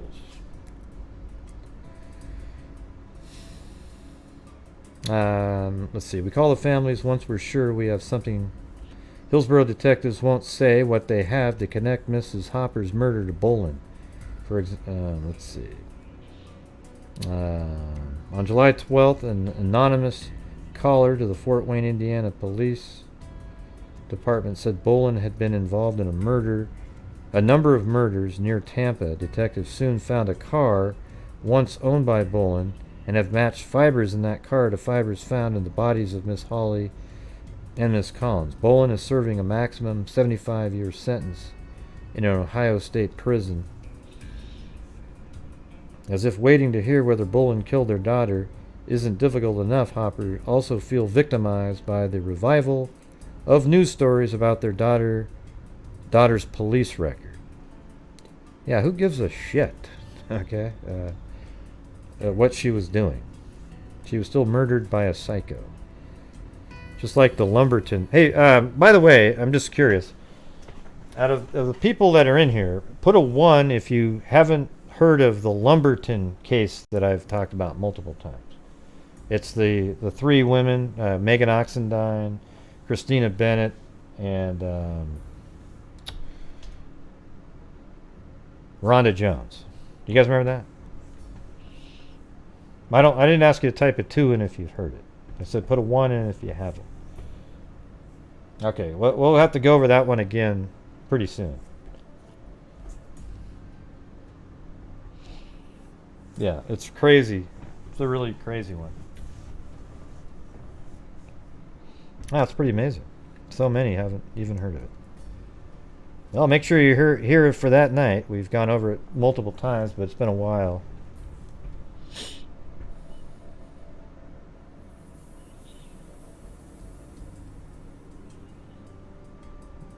Huh? What are you talking about, Holly? We're not talking about COVID. Weird. So she was young and mixed up when this happened, Miss Hopper said, as of a prostitution arrest. But she had turned her life around. I mean, give someone some credit, she said.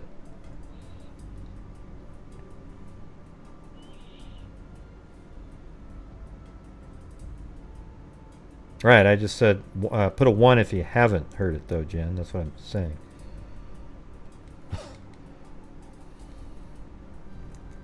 Police say driver didn't know he had struck. This is kind of weird. I just thought it was interesting to put in there. So here's that same family. According to authorities, Eugene Peter Miller never knew what happened when he struck 30-year-old Brendan Hopper as Hopper walked his bike along US 41 on the night of August 25th. This is 1995. The 80-year-old Hernando man told officials he was heading back from a grocery shopping at the Cash and Carry and didn't notice the damage to his 1975 Chevrolet Nova. He had no idea he hit a pedestrian, said Florida Highway Patrol Trooper James Tobin, who arrested Miller Friday morning. He reported the damage to the police the next day, but couldn't tell them what happened. Miller, 4634 East Parsons Point Road in Hernando, was charged with leaving the scene of an accident with injuries. Hopper, who has autism, was home with family members Friday, recovering from a fractured pelvis and broken hip. He had been sent to a convalescent home to recuperate. Hopper, who lives in his own apartment a few miles from his parents, was heading to a local tavern to hear a band play when he was struck from behind at about 9:30 p.m. His bicycle was crushed and Hopper was thrown into the grass. Tobin said he tracked Miller down after a caller told him about... He was probably drunk, that person. The arrest was a relief for Hopper's family, who have spent the past week talking to neighbors and repair shops, hoping to turn up clues. The Hoppers previously had to cope with the murder of their 25-year-old daughter, Sharon Joan Hopper. I mean, it's like can you just give these people a break sometimes? You know, you don't need to be, I mean, you know, God, if, you know, you're out there, just, you don't need to, like, multiply the shit on families. They already had a murder. You don't need to, like, somebody crushed with a vehicle. So anyways, that just sort of popped up when I was doing the research for this.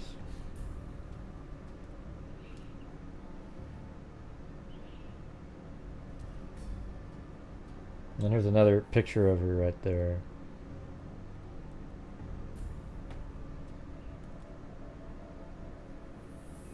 And this is just the write-up that I started with. It said, on November 19th, 1985, the body of Sharon Joan Hopper was discovered in the wooded area on the southeast corner of Worley Road and Van Dyke Road in Lutz, Florida. The cause of death was multiple stab wounds. The victim had left her parents' residence the evening of November 12, 1985 in Hernando, north of Inverness in Citrus County. The victim was known to be at Griff's Tavern in Inverness on November 13, 1985, and she indicated that she was going to hitchhike to the Tampa area. Hey, thanks, Jen Richard. No, it's okay, Jen. I'm just goofing around with you. I was just like, what do you mean 2? I said 10 to 1, and if you... Sorry, I didn't follow your directions. You don't have to apologize for that. It's just goofing around. I don't care. Don't take everything, you know, so seriously.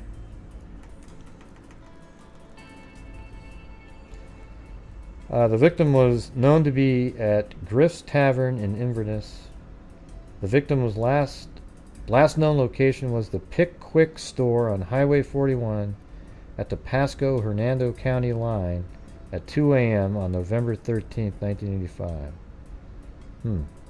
Anyone with information about this crime is asked to call Detective Fox with the Hillsborough County Sheriff's Office at 813-247-0553. That's 813-247-0553. Yeah, well, hey, you guys, it's almost about time for my vacation tonight, isn't it? We're only about 55% of a normal night. I know that the, like I was saying, the Summer Wells case kind of gobbles up so much of the time. And Beholder. And a lot of people think they're obvious addiction. Yeah. Yeah, the Lumberton case is pretty weird.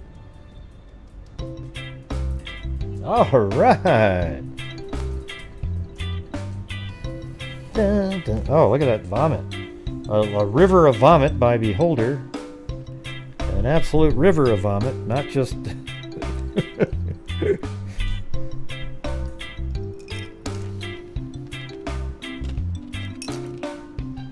What, do you guys find these interesting? Hey, thank you, Brandy Bradford. That's like the clearest icon I've ever seen. I can actually see you.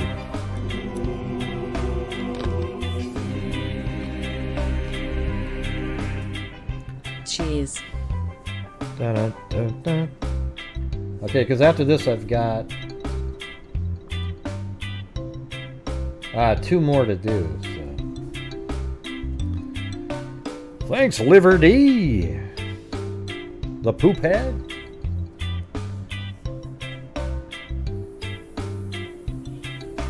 Dun, dun, dun. Thank you, Angela Vincent. Yeah. Well, that's the Lumberton case. We'll have to go over that one soon. Again. It's really weird. It's a weird one. 3 women killed, and probably a 4th that's missing. Yes, everybody, this is the time to help support the channel and, you know, buy me some drinks if you want to. And I almost need a drink. Thanks for doing a case closer to me. I don't even want one, for God's sakes. Thank you, Kathy Frydenmaker.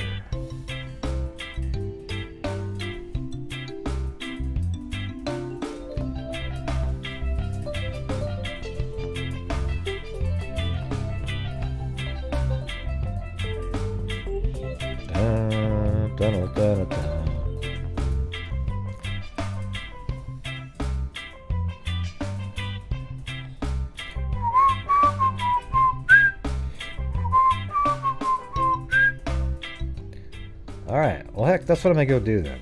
I'll be back in just a minute. Gotta get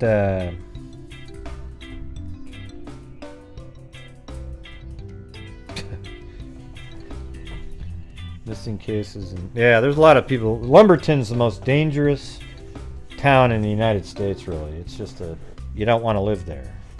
People are like, well, you just don't know it. No, look up the stats, everybody. Go look it up. It's really ridiculous. I mean, you have to wear body armor just going to the grocery store, you know?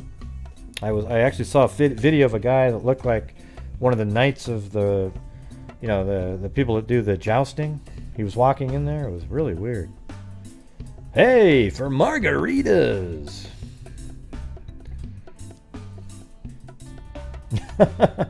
All right. Jen Richards got me a whiskey sour in honor of the nasty bug I just evicted from the Airbnb. Oh, nice. Sandy Lee G, Jim Beam, and then Mag got me some margaritas. I like Jim Beam. Jim Beam has its own taste. It's totally different. It's really good with Coke. Yeah. I agree with you there, Sandy Lee G. Look at all of you. You all have lizard eyes. Every one of you. Gosh, Gray, that's so mean. Why would you say they had lizard eyes? Well, as you know, Mary Lou, when I say you have lizard eyes, that's a compliment.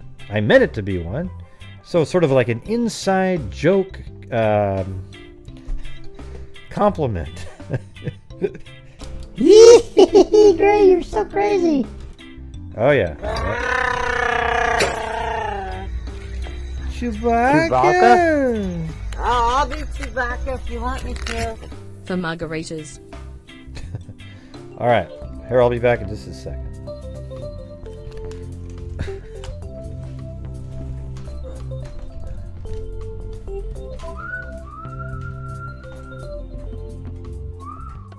Whiskey sour in honor of the nasty bug I just evicted from my Airbnb. Up.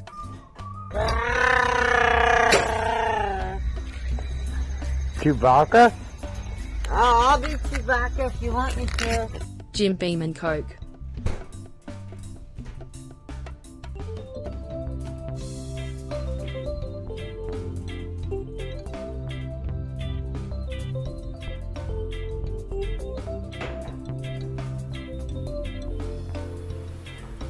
Arnold Palmer.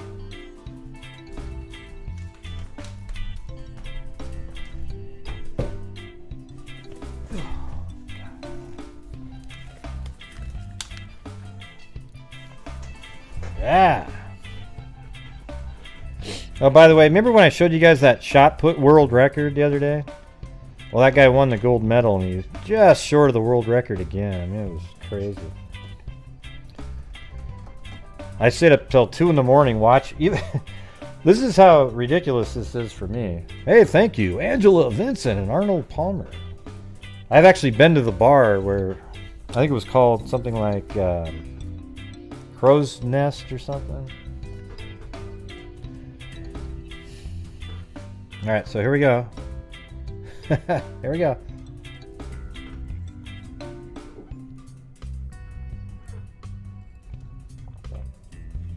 Oh, gee.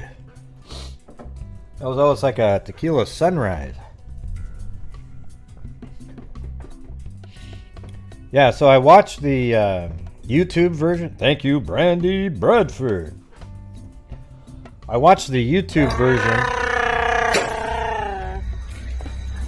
Chewbacca? Oh, I'll be Chewbacca if you want me to. Yeah. I watched the YouTube version of the gold medal. And then this is how ridiculously... I'm just like... I have to watch all this stuff. So if you go on to On Demand, you can go watch all of the event. So I'm sitting there watching this... The entire shot put finals. All 6 throws by... I mean, it was... I was up till 2:30 in the morning just watching the replay of it, even though I already knew who won. It was weird. Oh my God! Quietly frozen. Wow! Look at that. That music fits that thing. Look at that. Wait, what happened to the cat eye? Where did it go? I didn't see it. Interesting. Well, the music played anyway.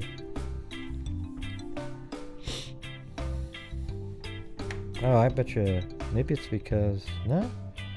It's right there at the top. Interesting. Hey, thank you very much. Quietly frozen. Here, let me show you guys. Maybe I'll just find this. Hold on a second. You guys got to see that. He is so smooth for being a shot putter. Let's see. His name is Ryan Krauser, and you know what's weird is I remember his name because his dad and everybody's been shot putters their whole lives. I mean, their whole family's been.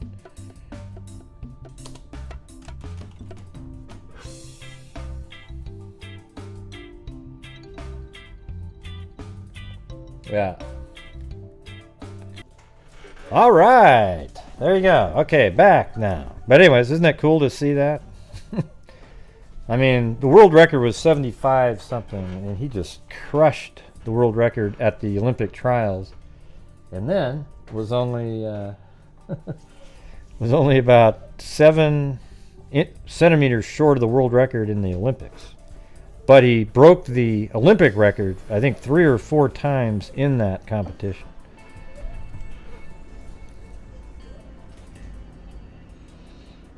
Oh, hello. People wanted to say hi. They wanted to say hello. Hi. Are you gonna come over? You can. What? I don't know. Just come down and show over here. I know you cannot see it. Oh, right there. Yep. See it. Hello. There's the. See, Chloe's got a little thing on her head, but anyways. They're just saying, she's just saying hello. She's never said hi to any of you guys in person.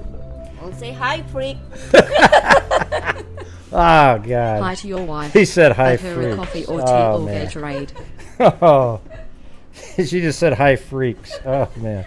That was pretty good. That was pretty good. Yeah.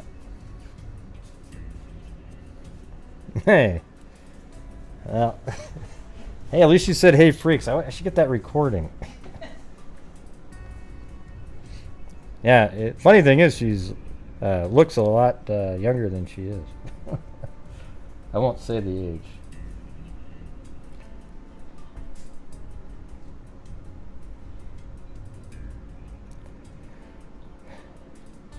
I know, I should have her say, hey, freaks.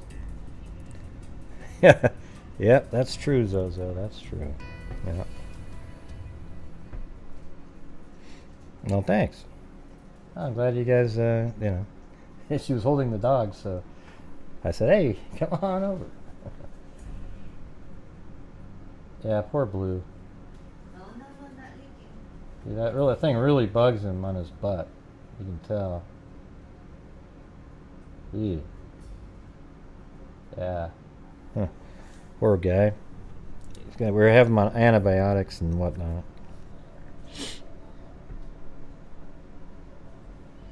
Yeah, she came on Halloween one time, a year or so ago. Maybe 2 years. Alright, you guys ready for the next one? Yeah. Oh, Blue's like, oh, he doesn't want you to, oh! Oh, Blue's trying to run away from getting the Elizabethan collar put on him again.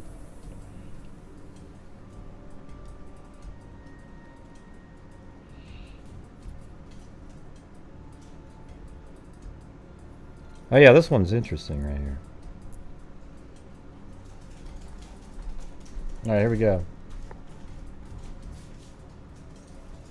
This is 1978, December 7th, Theresa Corley. Okay, you guys ready?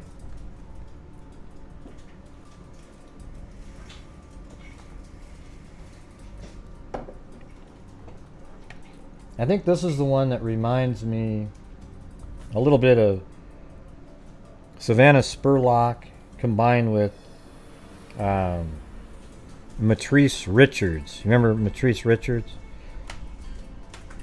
She was the black lady who went to a bar, and people thought she was acting weird. Like she sat at a table, they bought her food, and then she kind of skipped out. Then the police got her, took her to a police station.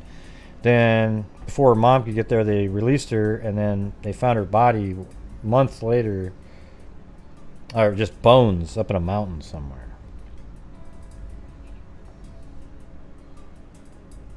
You guys remember that one? Okay. Well, a few of you are paying attention. All right, so missing woman 19 found dead. Theresa Corley, 19, missing since Wednesday, was found dead, possibly from strangulation, yesterday afternoon in a wooded area near the Bellingham Medway town line, according to police. This is the Corley. Do I have this one? Yeah, there we go. Yeah, this one's crazy. Yeah. Bellingham police last night characterized the death as a suspected homicide. They said Corley's nude body was discovered by a passing motorist who called police. An autopsy will be performed by a state medical examiner today. Corley, known here as Terry, was last seen between 12 and 12:30 a.m. Wednesday when she left the train stop, a Franklin bar. So there's a bar called the Train Stop. I actually think that this is the bar based on the... this is in... hold on. In Massachusetts, this one. So I think this is it because they said it was near the Depot Street right here. And the only bar there is there now is right there, although, you know, this is 1978, but this looks like something that would have been there. If you go down to Street View here, that looks pretty old. You know, maybe they updated this part, but it's brick. Just looks like that's probably been there for years and years. And that's a bank. I don't know if that was before, but this is a pub, so I bet you that might have been where it was all those years ago, maybe. I feel pretty confident about that. It was a train stop, a Franklin bar. Her mother said Corley had an argument with a friend and had decided to walk home. See, again, isn't this crazy how many times this thing happens? Women, I don't care how angry you are with your boyfriend. Don't demand to stop the car and get out and start walking, okay? You're an idiot when you do that. I know that you've all done it. Doesn't make you an idiot permanently, but it makes you an idiot at the time you do that. Because I'm telling you, we've had probably 10, at minimum, cases where it's something like that. Oh, you get angry and you stomp off and you're never seen alive again. Don't do it. It's great. We had one that a woman was with her boyfriend. They'd gone around, they hung out with family, then they went to some bars and they were drinking, and they got in a fight, and they were driving home, and she got out of the car, and the police were always looking at him as a suspect, but it turns out a serial killer literally drove by right at that moments after he drove away and picked her up and killed her. So, psychos and killers are roaming the roads looking for crap like that. Or they're just opportunists. You just happen to be a serial killer, drove by, oh my God, look at my fortunes. Yeah, so just don't do it anymore, everybody. Just suffer through the ride home. Okay, I know you're trying to test the guy by seeing if he'll actually drive away. Because there's no way in hell that you wanted to get out of the car at 2 in the morning and walk 6 miles to home, okay? Well, Gray, there's Uber now. It's a lot. Okay, well, if you want the serial killer Uber driver, sure. All right, Corley of North Main Street was in her second year at Holliston Junior College.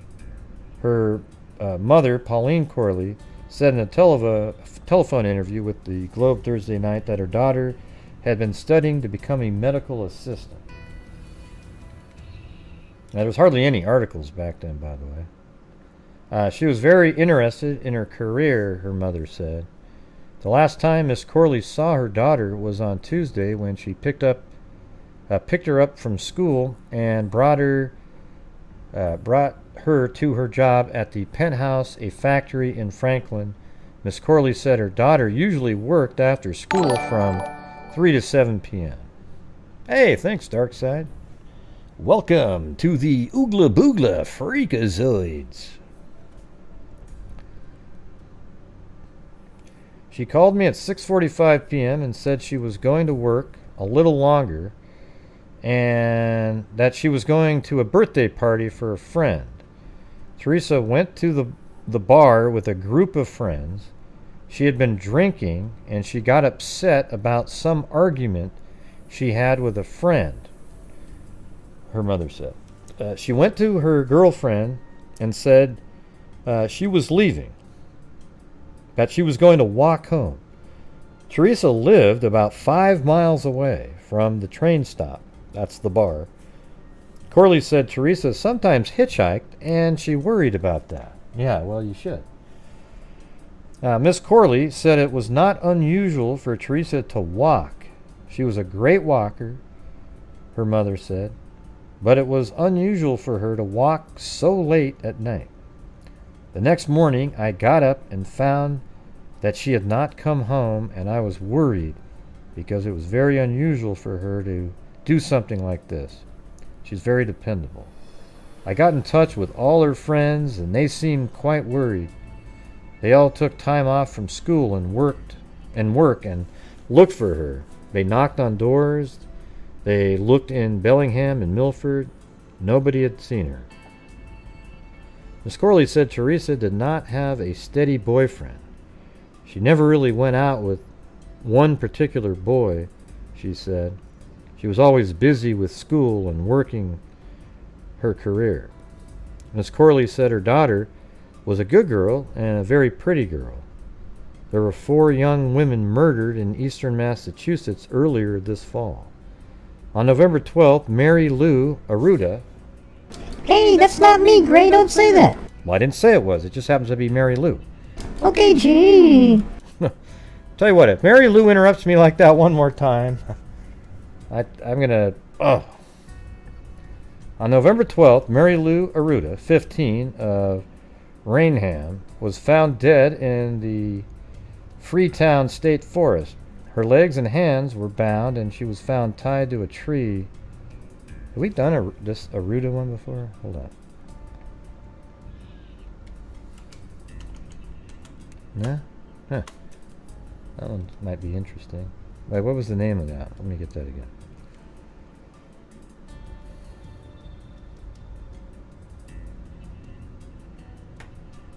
Mary Lou Arruda. Murder of Mary Lou Arruda.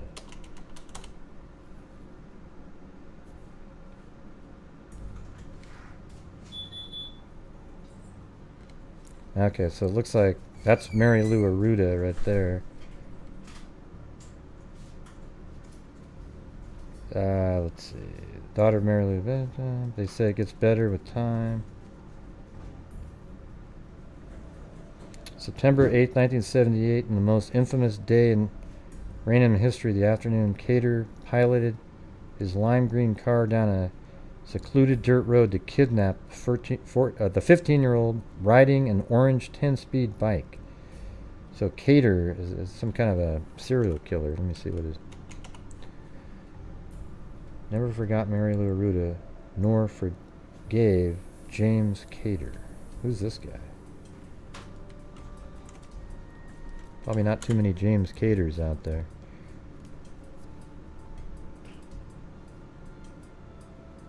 Yeah, there he is.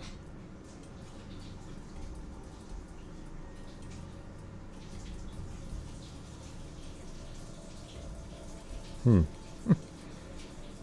that's him. Brutal.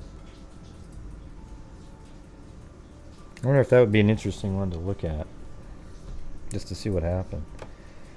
On October 29th, 17-year-old Lisa Gale of Cambridge, a modeling student, was found dead in a rural area, East Bridgewater. Let's see if that one's in there. Murder of Lisa Gale. That's another people of something. Lisa Gale.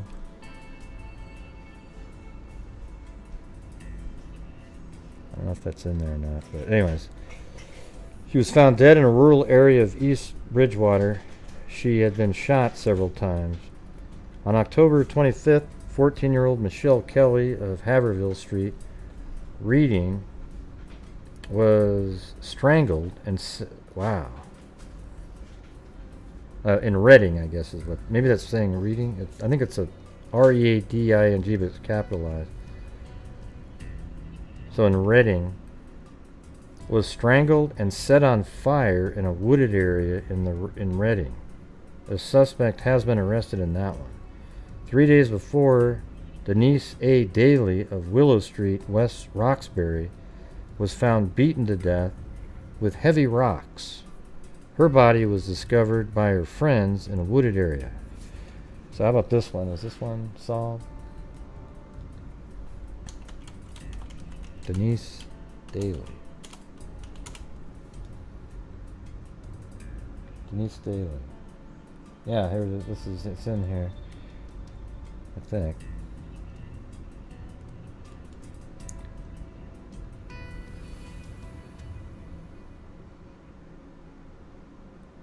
Is it this one?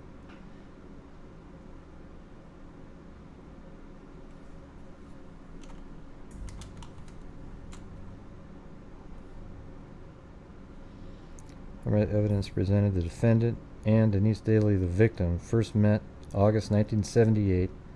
At that time, Denise Daly was 15 years old and the defendant was 20, prior to October 21st, 1978. They had been together on a number of occasions. Do you guys mind if I do these little tangents? I always think they're sort of interesting. I mean, I hope you don't mind, but yeah, we've talked about Maura Murray 1,000 times. We like to do cases that people don't talk about a lot. The defendant and Denise Daly, the victim, first met in August 1978. At that time, Denise Daly was 15 years old and the defendant was 20. Prior to October 21st, 1978, they had been together on a number of occasions. On at least one occasion, they had gone with other teenagers to a wooded area behind the Altenheim, a nursery home in West Roxbury. This was a common gathering spot for area teenagers. On Friday evening, October 20th, 1978, what happened, Charleston, Amy? On Friday evening, October 20th, 1978, the defendant and Denise Daly were seen together with a group of teenagers on Saturday, October 21st, 1978. The defendant and Denise Daly were seen together about 1:30 p.m. and again at about 6 p.m. That evening, Denise Daly telephoned a friend and stated that she and the defendant were going to the Altenheim. She asked the friend to meet them there, but the friend declined. At approximately 7 p.m. that evening, a resident of the Altenheim heard two voices, a male and a female, outside the Altenheim. The resident saw one person, the female, but did not see the other. The two were walking towards the woods in back of the nursing home. Oh boy. At approximately 1 a.m. the next morning, the defendant called his sister, Ann Leary, and told her that Denise Daly was missing. The defendant asked his sister to call Miss Daly to see if Denise was home. Mrs. Leary then telephoned Miss Daly. At about 2:30 a.m., the defendant again telephoned his sister and asked her whether Denise had returned home. The sister told him no. 1/2 hour later, the defendant called his sister for the third time and told her that he was at the airport. The defendant also told his sister that he had a problem because Denise was missing and naturally they were going to come after her. Oh yeah, so he was already trying to cover his ass a little bit there.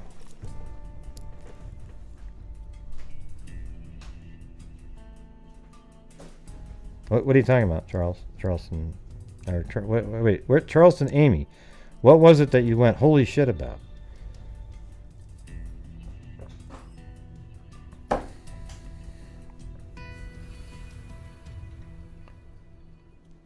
Oh, okay. Yeah, they're horrible. Let's see.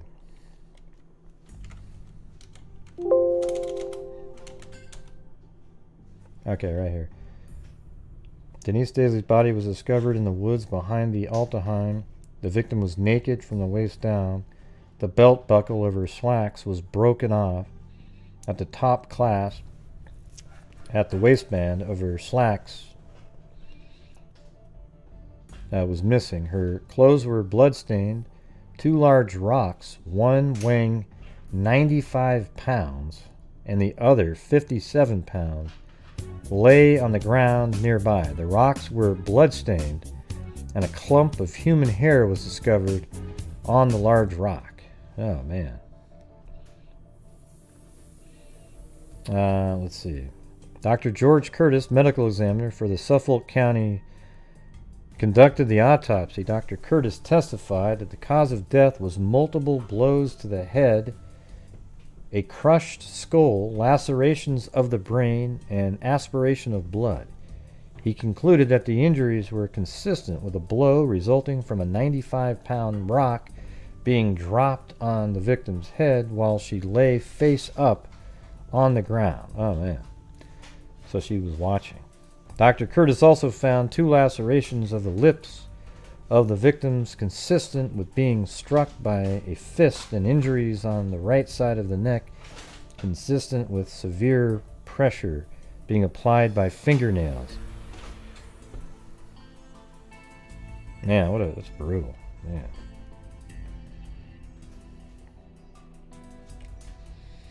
Yeah. So those are just the ones mentioned right here. I just went over the ones mentioned in this article right here, because right now we're talking about Theresa Corley, who she was out at a bar for somebody's birthday, and then she got angry with her friend, so she left. See, this is a little bit like the one out of Boston. Interestingly, I mean, this is in Massachusetts right here.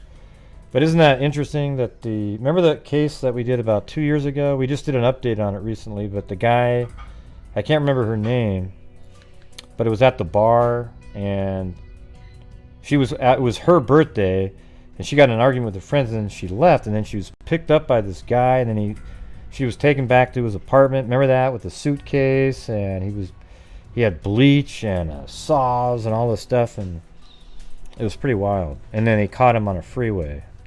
So it's kind of similar to that. I mean, again, when you just leave a bar, when you're angry, bad shit happens when you just take off. You always have to stay around people. There's too many crazy people out there. Yeah, I can't remember the name of that one. All right. So that was the 1978. Then we've got plea for answers in Massachusetts teen Theresa Corley's 1978 murder. That's her right there. Another picture. The story of Massachusetts teen Theresa Corley is one shrouded in questions. There's some crazy details in here. It's been 37 years. That's a long time for us to be in pain. Jerry Howe, Teresa's sister, told Dateline. It's senseless, truly senseless. The final hours of Teresa's life began one night in December 1978. The brunette teen was working, so this is done, 2016 article, so they got all the updated information. Brunette was working to put herself through college, dreaming of becoming a pediatrician. She was out celebrating a friend's birthday in the town of Franklin, not too far from her family's home in Bellingham, Massachusetts. There's one in Washington too. The 19-year-old left the bar at around 4 a.m. Somewhat along her journey home, see, this is where it's Savannah Spurlock-like. Somewhere along her journey home, a group of men picked her up and brought her to a party at a nearby apartment complex. 3 of them, just like Savannah Spurlock, then allegedly sexually assaulted her, officials have said. I mean, this is... I think I have a good idea of what happened here. The odds of it being something other than what I'm saying are low.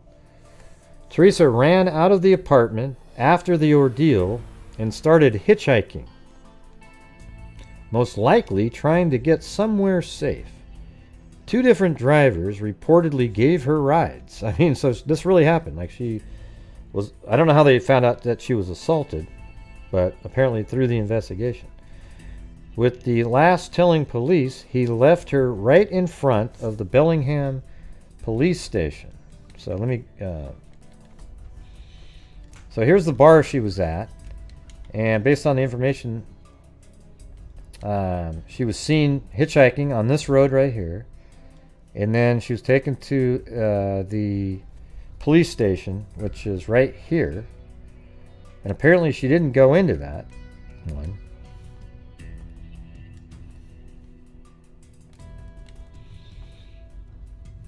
Okay, somewhere along the journey at home, a man picked her up.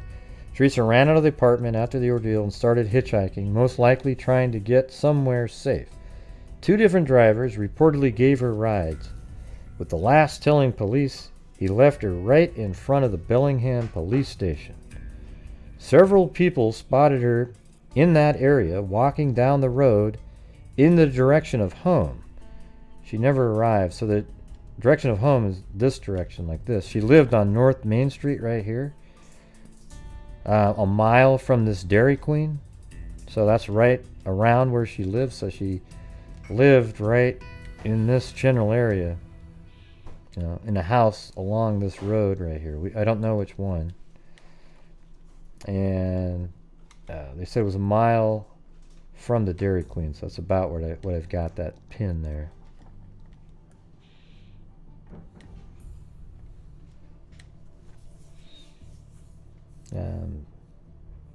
So 3 of them allegedly sexually assaulted her. Theresa ran out of the apartment after the ordeal and started hitchhiking. Several people spotted her on the way. Right away, my mother knew something was wrong, Jerry explained, because of her age and how things were handled at the point in time. We were told we had to wait to report her missing. It was several days later when a caller phoned police saying he spotted a naked body in a ditch along I-495. An autopsy report showed she had been strangled to death and her jeans and jacket were discarded beside her. I think I've blocked most of it out since it really was traumatic for our family, but I just remember my mother's anguished scream. Jerry told Dateline, and then now her case has just gotten older and older. What are we to do? Nearly 4 decades have ticked by since the winter. Along the way, many questions. This happened on December 7th, 1978.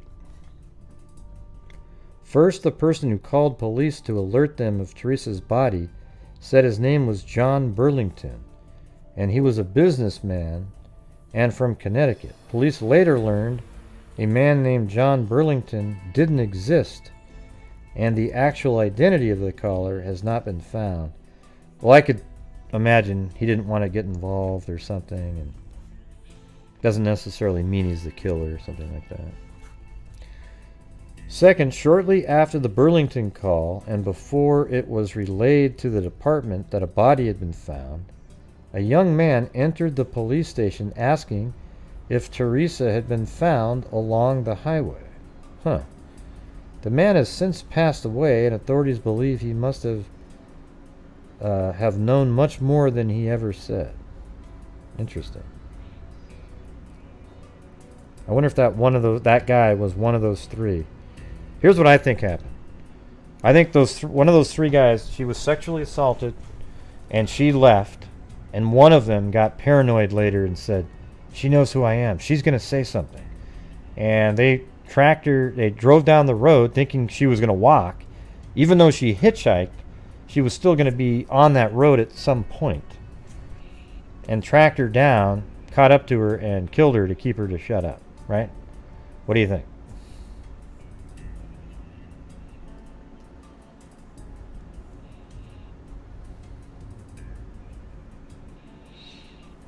Yeah.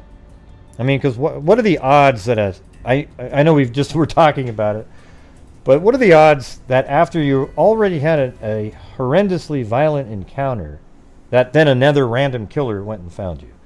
See, I think that is very low odds of that. And that's why I'm thinking that it's got to be one of those three. Somebody associated with that rape at the apartment killed her. I almost have no doubt about that. Well, I mean, you always have to have some doubt, but I don't have any.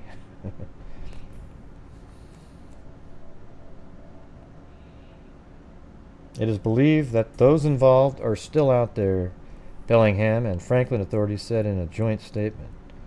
The idea is that possibly with a new campaign spreading Theresa's story and name on social media, someone will come forward with information. Alright, so we got another one in 2018 here. Let's see what this says. For the first time this weekend, investigators will post this billboard asking for answers in the brutal murder of a Bellingham teenager. That billboard marks the 40th anniversary of the death of Theresa Corley. She stormed out of a Franklin bar only to be found days later murdered on the side of a highway. It is a case that Boston 25 News has been covering for 20 years. And tonight's New England's Unsolved, Bob Ward shows us how their heartbroken family is marking this anniversary. In 1978, this was Theresa Corley's home in Bellingham. On the night of December 5th into the early morning of December 6, 1978, all Theresa wanted to do was get home. She never made it. It still feels like yesterday. Jerry Hood is Theresa Corley's younger sister, still on a mission to find Theresa's killer. You know, it's a wound that is never going to heal, and we're constantly going back to that day in our minds. You know, myself, my family. On December 8, 1978, Theresa Corley's naked body was found on the side of Route 495 North near the Bellingham-Milford line. She appeared to be strangled, and her clothes were left with her body. A simple white cross marks that spot today. But in neighboring Franklin, Massachusetts, where this nightmare began, there's nothing left of what was once the train stop bar. It was here on December 5th at about midnight. In neighboring Franklin, Massachusetts, where this nightmare... Hold on, let me just see if that was the right place. It kind of does look like it, but let's see. Like that looked pretty good, actually, just in my memory of what it looked like.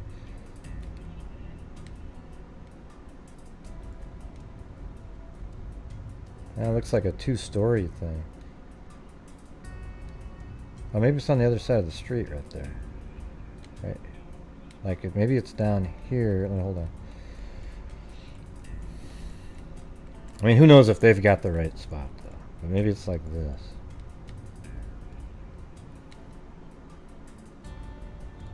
That look...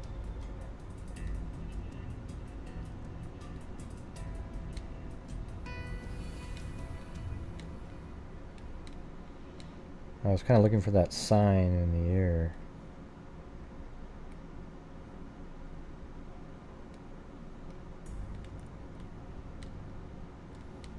Ah, hell, I don't know. Began, there's nothing left of what was once the train stop bar. It was here on December 5th at about midnight that Theresa Corley abruptly left a birthday party for her boyfriend and stormed out after a heated argument. She was wearing nothing more than jeans and a light jacket on a cold night. This is where Theresa began trying to get home. What shocked me the most was they see my sister, who some have said, quote unquote, oh, we loved her dearly, you know, she was a great girl. They all watched her leave angry. They all watched her leave angry. 3 men from the party caught up to Theresa and brought her to a Franklin apartment on Route 140. Here, Theresa was sexually assaulted. See, isn't that weird? So let me just... angry. See, I don't think that's weird because that's exactly like Savannah Spurlock. Remember in the video, you even see 3 guys walking with her out to her car. Men from the party caught up to Theresa and brought her to a Franklin apartment on Route 140. Here, Theresa was sexually assaulted, possibly by all three men. At about 4:30 in the morning, intoxicated, Theresa got away, wearing one shoe belonging to a man. Yeah, In a that's recent crazy. meeting with investigators, Jerry was shown. They've never those been shoes. prosecuted. I'm thinking she was in a scramble to get out of that apartment, and she grabbed whatever she could, thinking they were her shoes. She put on her shoe, she put on the mismatched shoe, but she just in a hurry wanted to get out of there. Further up on 140, a Gorelick Farms truck driver saw Theresa and gave her a ride, dropping her off in Bellingham Center. Theresa was last seen alive near a Dairy Queen, less than a mile from home. That's the Dairy Queen. But I'm confident she could have made it home. Let me see if I got the right Dairy Queen. I had that little facade on the front. There's 140. It's already looking good. I can see the facade from here on the 3D version.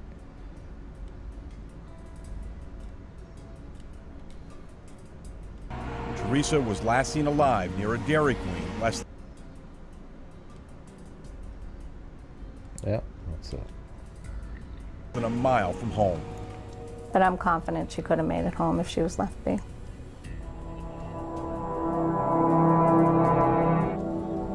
"40 years later, Jerry Hood is still searching for justice. She successfully pushed for her sister's exhumation. Authorities told her an unknown male's DNA was found on jeans yawning over found it. near Theresa's body. She has been told there is still more evidence that can be tested. I can never really give up on this, and I have to keep pushing somehow, some way, to keep going with this. Soon, Jerry Hood will set up a new cross out on Route 495, but there is still one more thing she might do for Theresa. Jerry's thinking about finishing Theresa's journey home 40 years later. Theresa needed to get home that night, and for myself, my own kind of resolution in a way is to go from the spot that she was last seen and make it home kind of for her. But that's for me. That's something for me. The Norfolk County DA's office is displaying this new billboard for Theresa Corley, calling for tips. The billboard is located on Route 140 in Franklin, right across the street from the supermarket where I once worked with Theresa Corley. Theresa's family is offering a $25,000 reward. If you have any information about the murder of Theresa Corley, contact the Mass State Police at 781-830-4990. For New England's Unsolved, I'm Bob Ward, Boston 25 News. Doesn't it just seem really likely, my scenario? I mean, you've already been violently raped. She might even know one of them. And they went, man, we can't let her go home. We're going to get busted. Right? Especially since she apparently went to a police station. But she didn't go in. What a mistake that was. Man, what a mistake. She was there and didn't go in.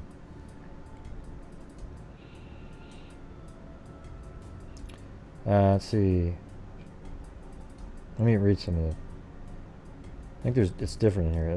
The last time I remember seeing Theresa Corley, I was working my minimum wage part-time job at Star Market in Franklin. I was straightening a store shelf in one of the aisles. Theresa smiled and said hi to me as she passed by, probably on her way to the back room to punch out of her shift at the end of her workday. In my mind, it was late summer 1978, but I could be wrong about that. It's a fleeting memory of a pretty girl full of life who shared little greetings as she bounced down a supermarket aisle, heading to whatever adventure awaited. Theresa Corley would soon trade Star Market for another job to help pay for college. I never saw her alive again. A few months later, in December 1978, near the end of a night shift, I remember another Star Market co-worker asking me if I heard the news. She almost couldn't bring herself to say it. She whispered, "Remember that girl, Theresa Corley? She was murdered." Theresa Corley was murdered exactly 40 years ago. Theresa was strangled. Her naked body was found on December 8, 1978, on the side of Route 495 in Bellingham, her hometown. There's never been an arrest, but today there's still a lot happening to help identify Theresa's killer. Theresa Corley was 19 years old. She was buried in a Milford cemetery in her prom dress. Recently, Theresa's body was exhumed in hopes of obtaining DNA sample. And while I am told the exhumation did not produce a sample, a second look at the genes found near her body did produce something. A YSTR profile. Wow, that's crazy because that's exactly what Colleen Fitzpatrick is an expert at. YSTR. And that's probably like hair. Of an unidentified male. Investigators believe there are other items collected as evidence in 1978 that can now be tested thanks to incredible advances in DNA technology. And I'm told witnesses are being approached for new DNA samples. Theresa Corley's case has always been important to me. When we launched New England's Unsolved 1999, in 1999, I included Theresa's case because I wanted to know what happened to her. It was the first serious news story on Theresa's case. I think this is the anchor that was just talking who wrote this. And what I discovered was horrifying. On the night of December 5th, 1978, Theresa and her friends were partying, celebrating the birthday of Theresa's boyfriend. So they were literally out because of her boyfriend's birthday. They all wound up at the train stop bar on Depot Street in Franklin.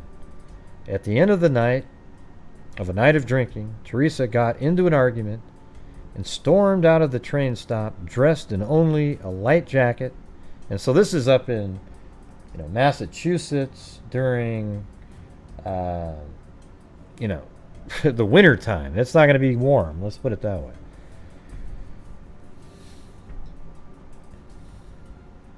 Theresa asked a friend for a ride, but the friend didn't want to leave. So Theresa started, man, I've heard that one before too. So Theresa started walking from the train stop to her home in Bellingham, 5.5 miles away. It would take almost 2 hours to walk that route. But Theresa didn't get very far. And let's see it. So I think the anchor's name is Bob Ward. Okay, he's the one that wrote this.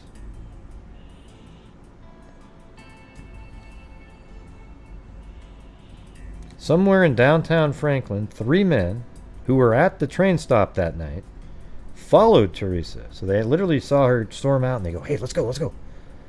They got into their car and drove her, they got her into their car and drove her to their Franklin apartment. I think they abducted her. She didn't willingly get, well, she may have, since she was going to hitchhike, they may have said, oh, we're heading that way anyways. And then while she was in the car, they completely controlled her and brought her into their apartment, where Theresa was raped by one, if not all 3 men.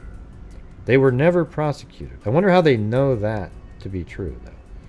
Early in the morning, Theresa got out of the apartment wearing one of her shoes and another shoe belonging to one of the men. She was seen by drivers on Route 140. Some say she was hitchhiking. Theresa was struggling to get home. A Gerlich Farms truck driver making his morning delivery spotted Theresa outside the company's front gate. He picked her up. The driver later told police he could smell alcohol on Theresa's breath. He said she was mad as fire. The driver told police Theresa said she had been sexually assaulted. So maybe that's where they get the evidence, maybe. The truck driver dropped off Theresa outside the Bellingham Police Department. That's where she wanted to go. From what we know, Theresa didn't go inside. So was there actually those people following her? And I mean, wow, how crazy would that be if they abducted her really quickly again? I don't know, but maybe she continued on because I think she's even seen more. Theresa Corley was last seen out. No, that's right, because she made it to the Dairy Queen. She was last seen outside a nearby Dairy Queen, less than a mile from her North Main Street home. She was still trying to make it back, but she never did. On December 8th, Theresa's body was found, so she made it 4 of the 5 miles. Theresa's death shocked us all. I was 17 years old. I attended Theresa's open casket wake, where the sight of a mark on Theresa's neck unnerved me. I also attended Theresa Corley's funeral. I remember her friends standing in the church hugging each other, sobbing. Some of them were with her the night she disappeared. In May 2017, I stood with 3 of Theresa's sisters in St. Mary Catholic Cemetery in Milford, watching Theresa's casket rise from her grave. It was surreal. They were exhuming her to get DNA. And now, here we are, December 2018, and the case of Theresa Corley is still unsolved, but moving forward. New investigators are bringing a fresh approach. This week, a new billboard is being posted in Franklin.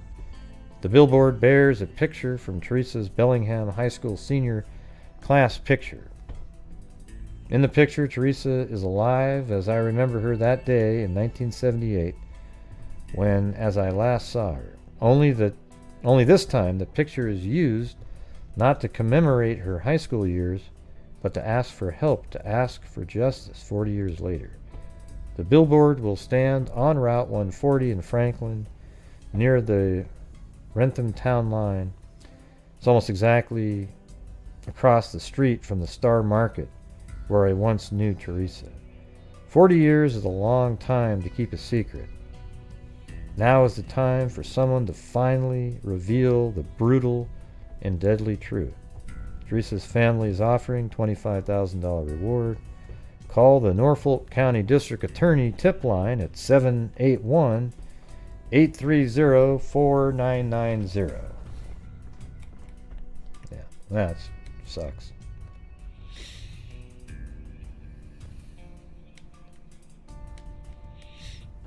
So she was seen here. I bet you those guys were just following along, waiting for her. They were probably behind, watching her go to the police station, and were shocked when she didn't go in. But they were going to wait for her to even leave the police station after doing a report, and were still going to track her down. They were just going to wait.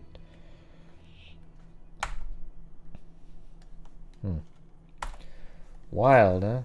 And then she was seen at, look how weird this is. This is Dairy Queen. And her home is right in this area. And she just never made it there. Never made it.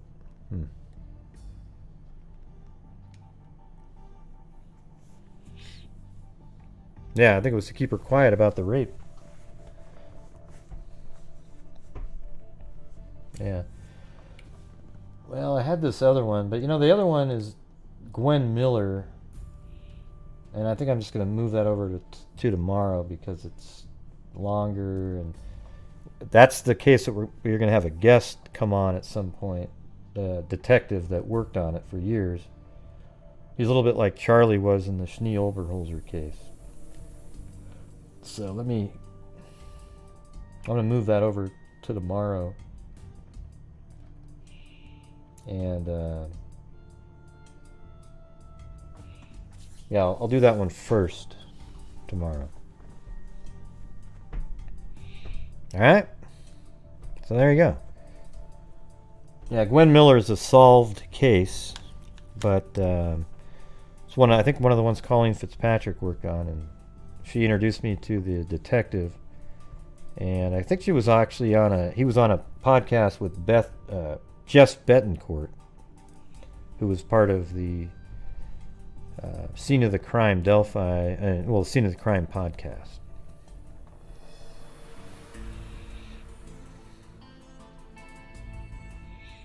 Yep. All right.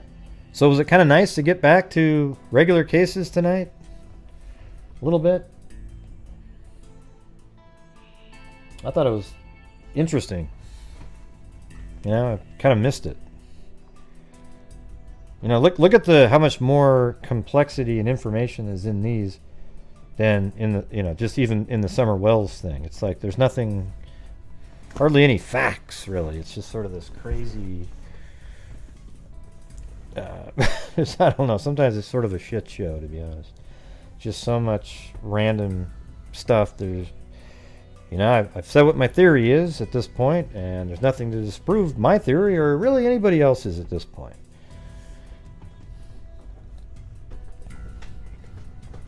Yep. Yeah, they're crazy. And I hope you like the mapping part.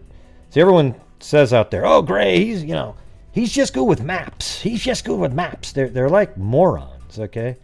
Yeah, you know what? I am pretty good with maps. You know, I'm able to move around smoothly in Google Earth and whatnot.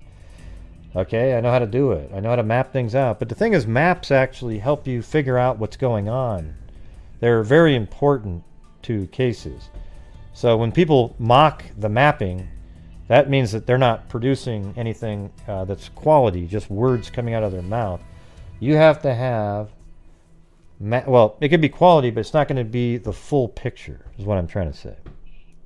So mapping is extremely important because there's geo-profiling and what was the motion, where were things going, what's really going on here.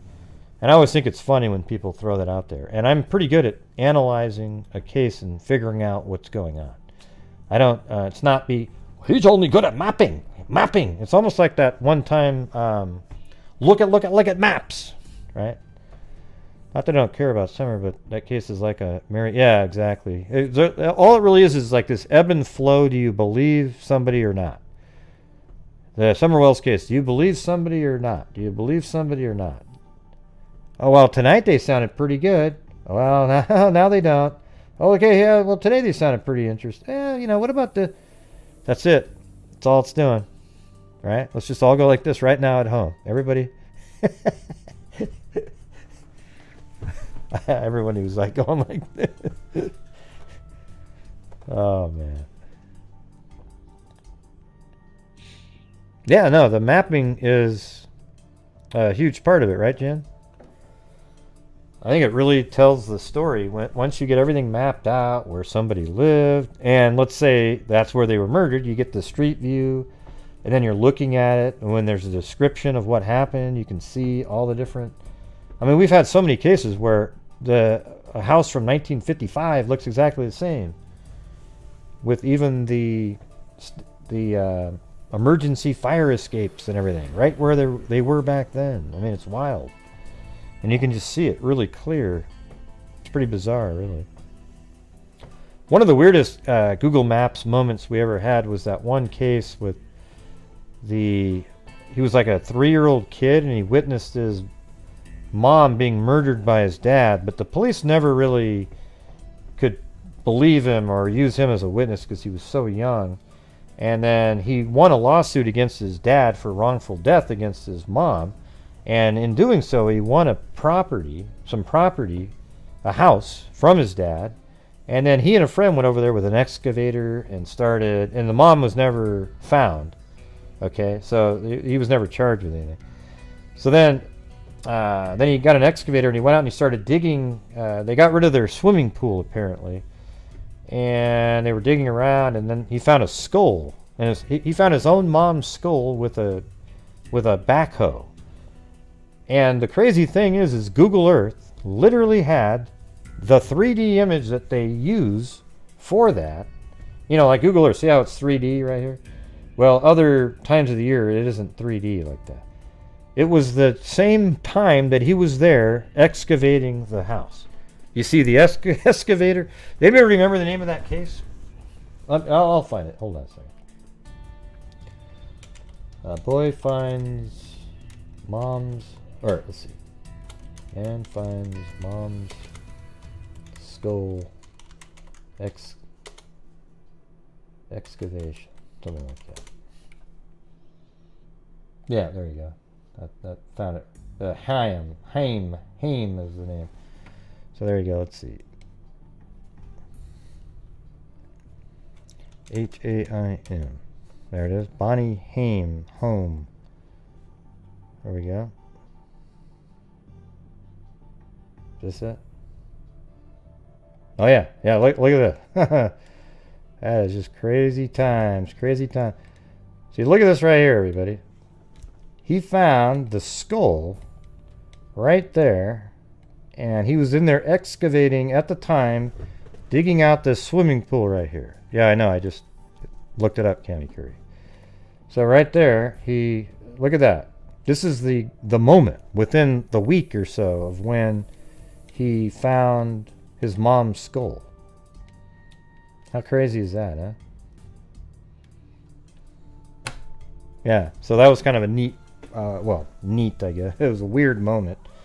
But what are the odds of that? And then we've also had other cases, too, where somebody was missing for a week and their body was found like in a park, in a bush or something. And we have a Google Earth shot in between the time. So the bush that you're looking at, you can't see her, but her body's underneath the exact bush that you're looking at on Google Earth. That kind of stuff's always weird. Very strange, very strange.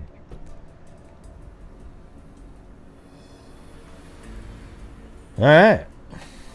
Well, there you go, everybody. I think we're all done for tonight. But that was a weird case. You guys should look it up. Well, here, let me just throw it right here. Let's see what it says in there. Buying a new car shouldn't be complicated. 5, That's why 4, our 3, expert staff is here to help. 2, 1. I've been selling new Ford.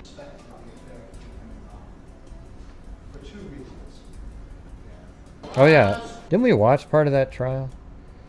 So here it goes. Michael Haim trial in Jacksonville was starting this week, more than a quarter century after his wife Bonnie disappeared from their home. Haim has pleaded not guilty to second-degree murder. A key witness will be Haim's biological son, Aaron Fraser.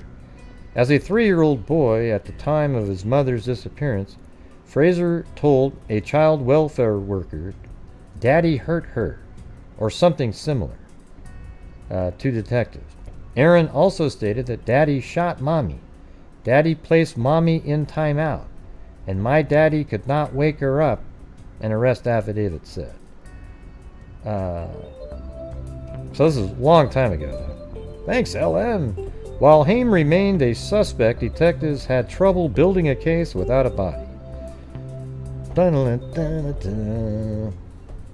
In 2014, having won his childhood home as part of a wrongful death lawsuit against his father, Fraser and his brother-in-law set out to renovate the property. See? According to the Florida Times-Union, as the men were demolishing a swimming pool, right there, crazy, huh? In the back, the excavator hit a large concrete slab.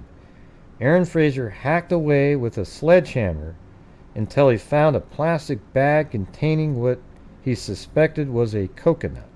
We did cover this trial, that's right, because I remember I actually have all the screenshots. Why would someone bury a coconut in a bag? Aaron asked his brother-in-law. The men soon realized it was a skull. Fraser had discovered the evidence that would lead to his father's arrest. DNA tests confirmed the remains were those of Bonnie Haim, and a medical examiner concluded she died from homicide by unspecified means. A spent shell casing found where Bonnie Haim was buried was the same type of caliber as a rifle that Haim owned.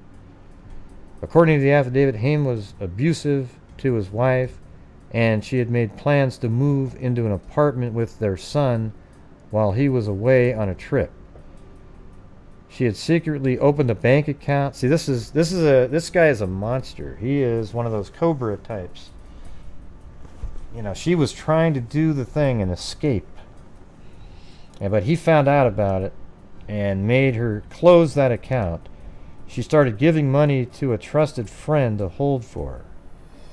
Haim, 52, had moved to North Carolina by the time of his arrest in 2015. Claimed his wife left their home without their son late one night on January 1993 after they had an argument about their marital problems. Haim also said he went searching for his wife, although he didn't notify law enforcement about her disappearance. Law enforcement wasn't told about the disappearance until a maintenance worker found her purse in a hotel dumpster. You guys remember how crazy that was? Man. Anyways, so that's what was so crazy is this is when they're there. Look at this. So I'll show you. So this is Google Earth. It doesn't have the date, but if you go through it, this is March 2021. There's no swimming pool. That's just like a little grass patch back there, or like a child swimming pool. So there's no swimming pool anymore, right? But if you go all the way back to, you know, I never thought of that. Holy crap! Just a second. Man, that's January 1994. So I don't even think the pool was there at that time. But man, she's in the ground. That's just after that too. So there's the pool. This thing's moving all over the place. Let me go back to 94 just a second. Yeah, I think that's a pool right there. Yeah.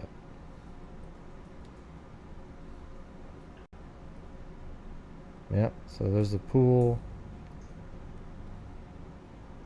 right there, and then in 2014 it's still there. 2015 it's not. See, what was amazing about this is normally the satellite image that they use for the 3D version of Google Earth is one of the maps that you see, like this one for example. Okay, but in this case it isn't one of those, because look at, here's 2014. There's a pool. There's no car, there's no tractor out here or anything like that. Now we're into 2013. It's not there. So we just got lucky as hell that this one right here is right at the time that they're out there. Here's a dumpster that they're going to be putting stuff in. Anyways, I don't mean to keep going over that, but I just always thought that was one of the crazy moments. The crazy moments of Google Earth. I think I've got a Cash App, don't I? Somewhere in my description somewhere? I don't know.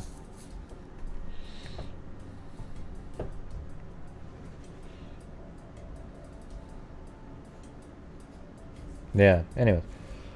Okay.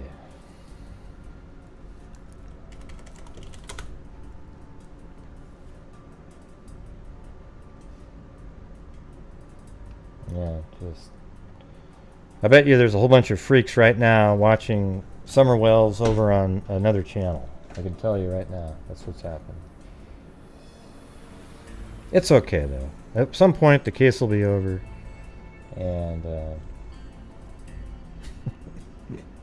there's 1,500 people watching it on another channel. I see it. Thank you.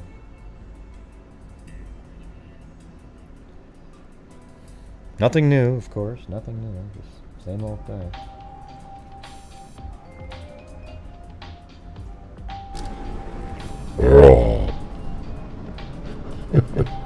Exactly. Thank you, Michelle Nicholas. Hey freaks. Better late than never. Hugging face. Hugging face. Hugging face.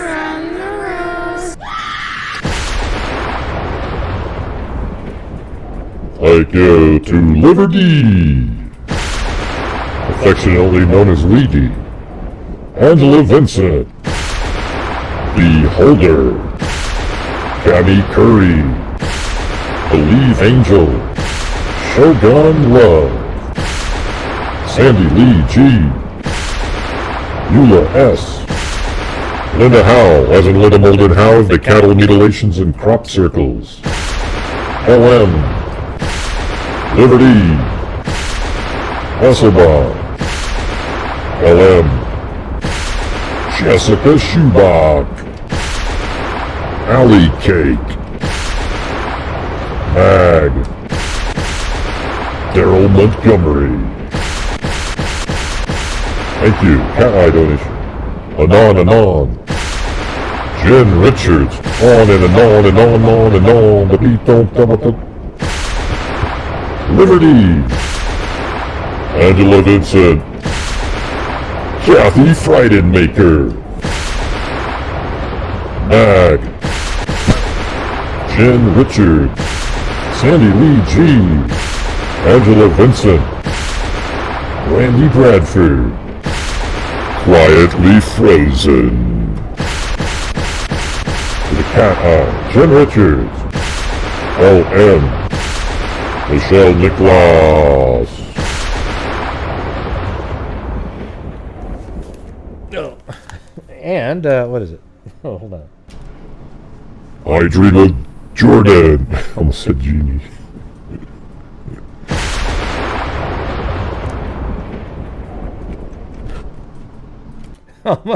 Almost said I dream of Genie. I dream of Joran. Okay, there you go. Anyways, thank you guys for supporting the channel and everybody, keeping everything going. You guys are so generous. It's nuts, you know, how we're able to do so much. $26,000 so far this year. There it is, everybody. Look at that. 26 on the nose. Wild. I mean, heck, we could be up to 29 at the end of the month if things go good.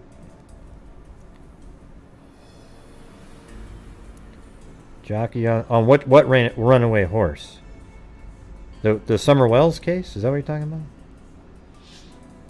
No, thanks. I don't know. See, one of the things I learned a long time ago is that if you kind of slowly build up your channel, at least you have a bunch of people like the freaks, right, that like to watch what we're doing.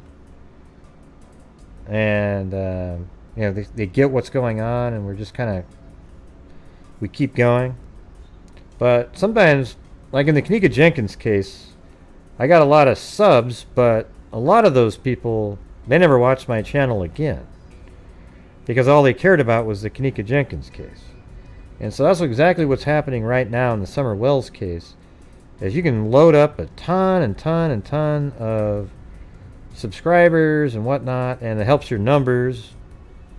But those people, as soon as the case is over, they'll linger for a little bit, but they just weren't interested in anything but that. I mean, it doesn't matter what you're talking about.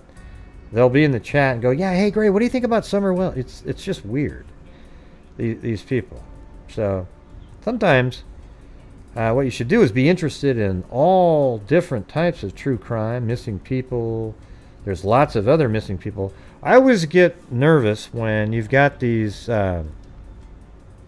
quote, experts. You know, people that have been in the field, you know, detectives and police officers, you know, cold case people and all this stuff.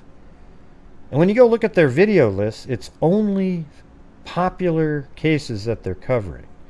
Don't you find that weird? Like, I cover way less popular cases than any of those people. All the time. Okay? So what you ask yourself is, why do they cover those? So, you know, for example, just the interview room. Why are they covering the Summer Wells case? Was there something unique about it, that it was different than the other 20,000 missing kids that are out there? You know, why not pick up another case that's over here to help that one out with giving all the talent that you've got? How come they didn't cover that one?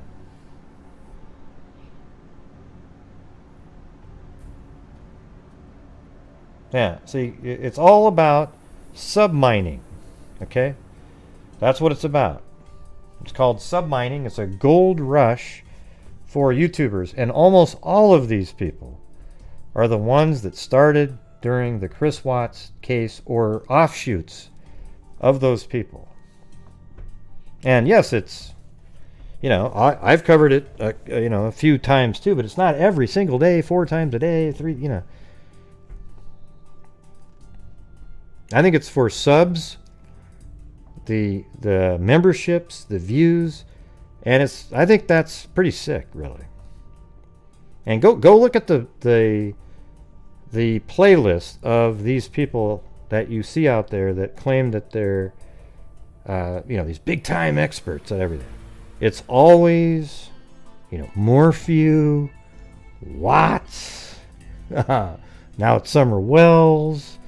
You know, they'll pick up a random huge case from the past too. But man, you'd think with all these missing people out there that they would put that talent to use on some of these smaller cases where nobody's talking about it.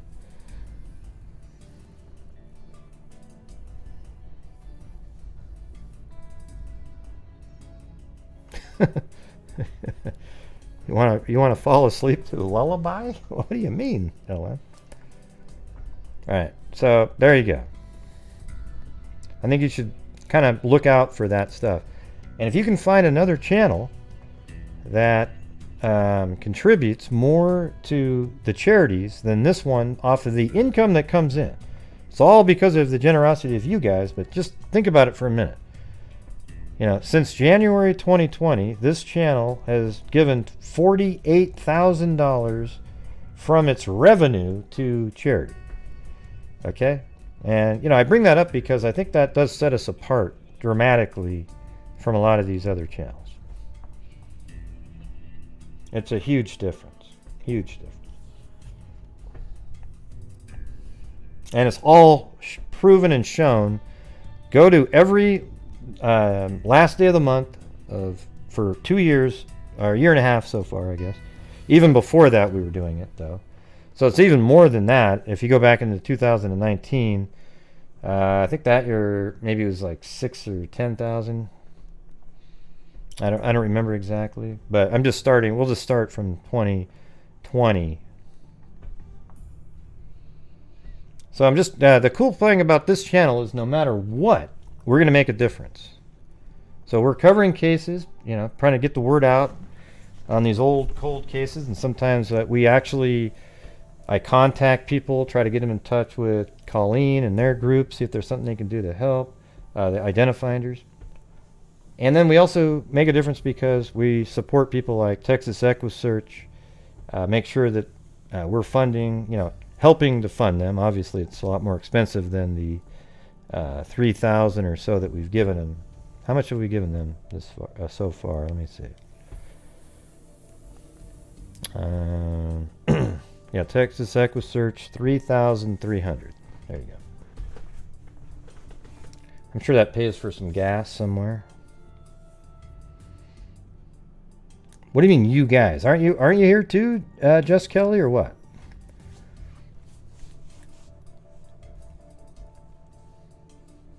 We're all freaks. Well, it does pay for gas, don't you think, Darkside? I mean, that probably pays for a lot of gallons of gas. I mean, that's 1,000 gallons of gas right there. They drive a lot. Yeah. I think Mag is there. See, there's Mag, and there's a whole bunch of people. They're like me on here. We'd rather be talking about these cold cases and just sort of current missing people instead of just. It's getting very Molly Tibbetts-ish on the Summer Wells case. No new information whatsoever. You know, well, how about this? No new substantial information. Nothing. There hasn't been any new substantial information at all, really, other than some, you know, the video that Chris filmed was pretty helpful just to look at stuff, but what did it actually help with, though? You know, what's funny in that one is the interviews have actually helped Candace and Dawn tremendously, I think. Okay? Like, they've helped people go, you know what? Man, maybe they're telling the truth. You know, there's something a little different going on here. So the interviews have actually helped them, even though they've said some things in them where you go, oh, yeah, like that. Little weird. So overall, they should be kind of happy that they've done some of those interviews, because I think there's a lot of people that are like, you know, a lot of that stuff that he's saying is being twisted by the people reviewing it, or taking it at the worst possible meaning that it could mean, right?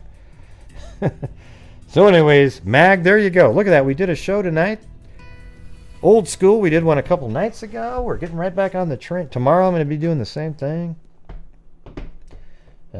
And if there's some really breaking, startling information, then I'll jump back in, okay?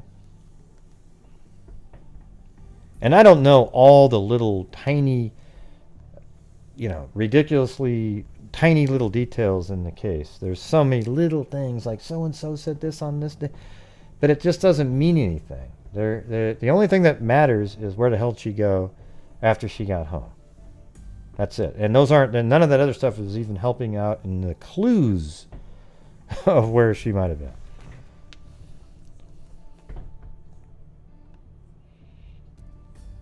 Yeah, those are stupid comments.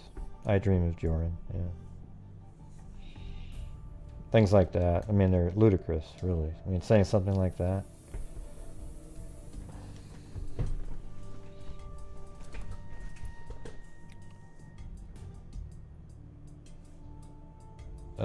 Maybe, Deanna. Were you not around at the time? Maybe if you were a freak, I would take that more on under advisement. But yeah, he does always point away from himself. But the interviews, his mannerism, he comes across as that's what he's thinking. I think he might be trying to point away from himself so often for a really obvious reason, is because he's being attacked all the time.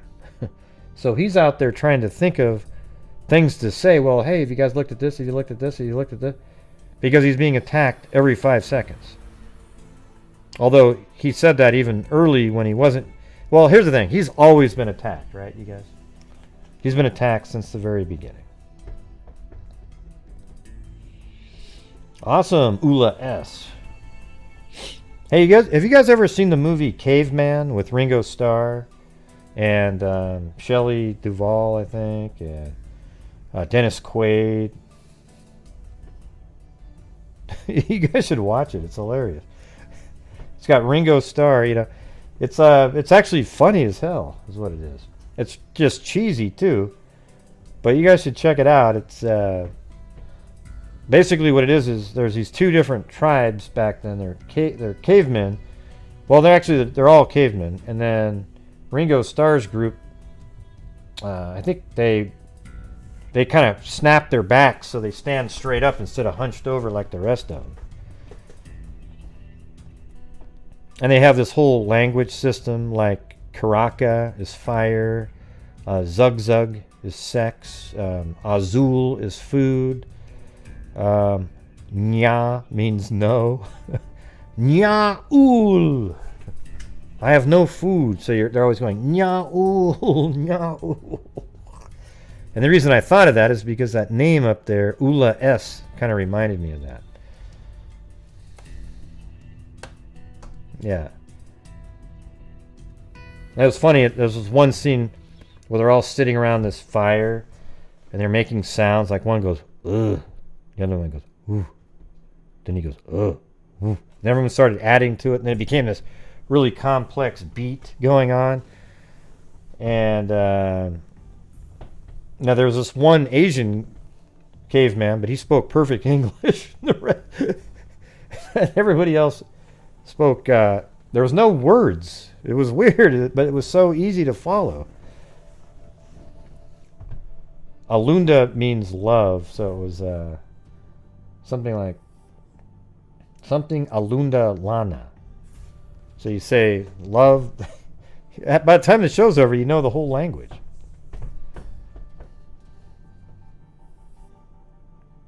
Anyways, you should go watch it. Yeah, it's dumb as hell, but it's funny. Yeah. I mean, it's really stupid. But it was meant to be that way, though. You know, it's just really ridiculous shit. Like, there was this huge egg that they were trying to roll back home. It was like an egg that was 9 feet, you know, just massive. And then it fell off of a cliff and landed in a volcano, and it made a nice little egg sunny side up. So then they slapped the white part of the egg over their shoulders and took it back to their cave. But at Ringo Starr's, the person he really loved was, well, this one cave woman called Lana. I think she was a model or something. But Shelley Duvall's character is the one that really liked him. But he didn't realize that she loved him more than... Anyways, I'm not sure why I'm explaining this to you guys. Go watch it if you want to. If you don't, then don't.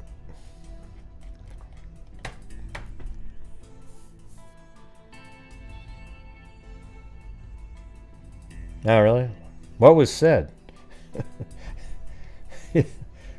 Jen H is over there going, why is Gray explaining caveman to us?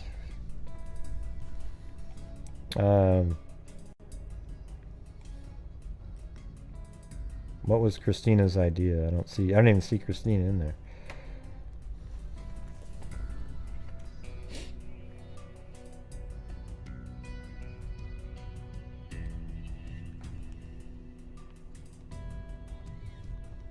Yeah, poor Shelley. But at the end, they got together, remember? He finally saw the light. Yeah, there was a lot of funny parts.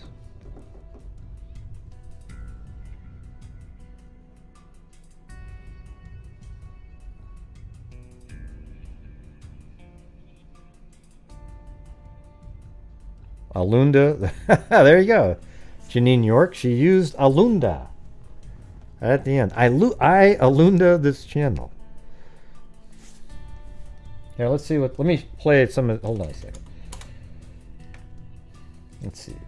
Caveman, the movie. Egg scene. Let's see. See if that's in there. Oh, yeah. This is great. Look.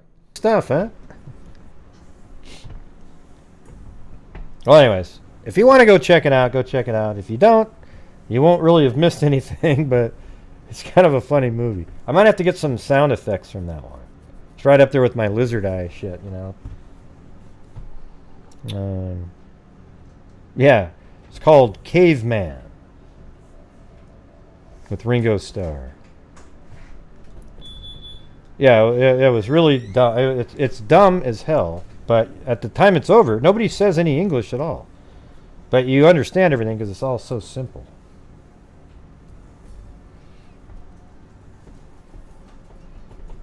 Yep. All right, everybody. We will see you guys tomorrow. And thanks, everybody, for supporting the channel. The new channel members, I appreciate it. There's 3 of them. And, you know, welcome. You got those emojis you can use down there. All right. So thank you guys very much. We'll see you guys tomorrow for some more cold cases, unless there's some crazy breaking news somewhere, right? And there's also some a new case that's pretty weird out of the country of Georgia that my friend Ada, she sent me this link. It was actually posted in a group. I think it's an Australian woman, actually, right? Zozo, do you read about that one? The Australian woman she was murdered, it looks like, over there. Pretty weird. We'll have to check that one out. Get it all mapped out. Alright. Yeah, she was talking to somebody on a phone, yeah. She said, like, let go of me or something. Or don't touch me or something. Alright. Well, we'll see you guys tomorrow. Hey, thanks, Holly Harris. Awesome. We will see you guys tomorrow, and as I always say, everybody, until next time, be safe out there. Oh, and don't forget to watch Caveman. Yeah, Gray, I watched Caveman. It was really funny. It was one of the funniest movies I've ever seen. Yeah, you kind of remind me of some of the characters in there, Mary Lou. What do you mean, Gray? I don't look like a caveman. Well, what do you look like? I don't know, gee. Lie detector, gonna get ya on a stretcher if you try and play me like an old projector. Crime sector is my nectar. Professor Gray is gonna give another lecture. Thank you, Crime Darkseid. collector, freak connector, and I'm always gonna be a pup protector, fool deflector, interceptor, and I'm meaner than a spectre with a vector on his pector. With all respect, y'all, just remember I've a temple fucking checked ya. I have no agenda, I'm no pretender, and I'll serve it to you straight without the blender. And in the end, I'm gonna send ya on a mission to reveal the true offender. Yeah, so I'll just get right back to work. All right, everybody? Talk to you later.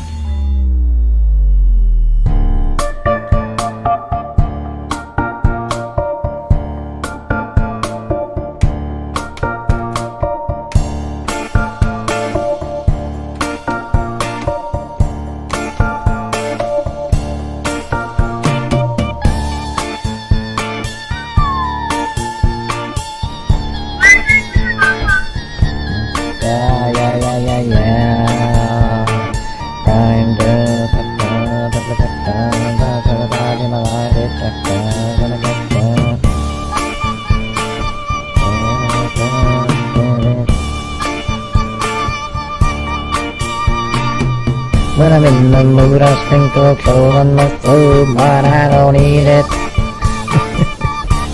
I chew it up and spit it out and repeat it. Thank you, Ula S. Na na na, na na na.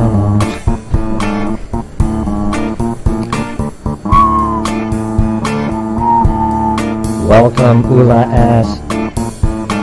Yes, welcome. Man, you guys always take what I wanted to say. Well, you're too slow, Gray. Oh, okay, thanks. You're so mean.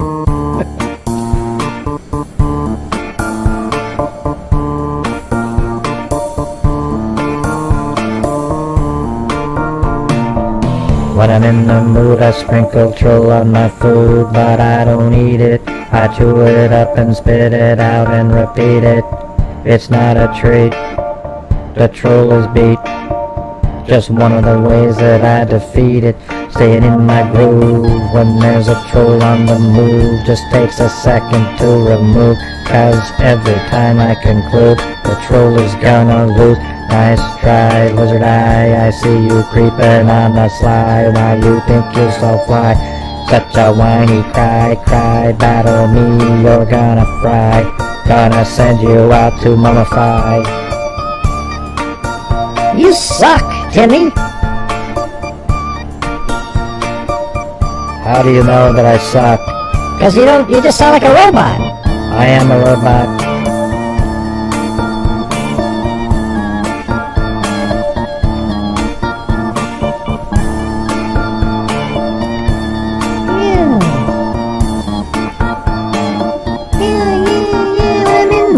I sprinkle troll on my food, but I don't eat it.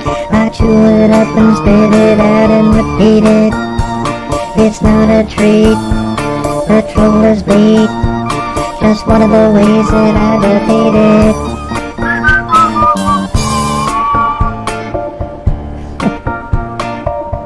What do you mean, monotone Timmy Zozo? What do you mean, monotone Timmy Zozo? I just sound like I sound. Well, what she means is you don't have any inflection on anything. You just talk like a robot.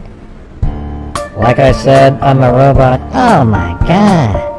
Sheesh. What a maroon.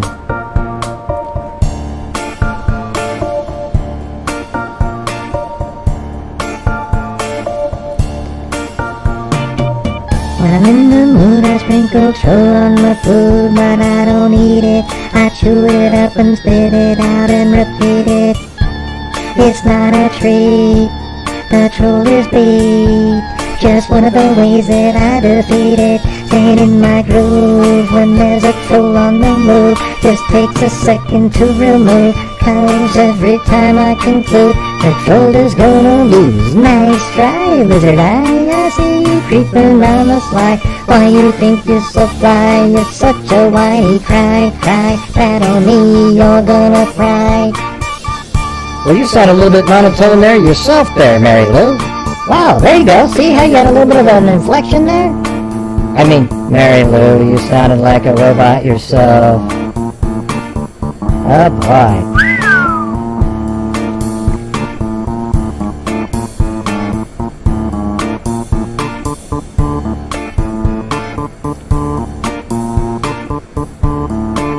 How about I do it then? You guys suck.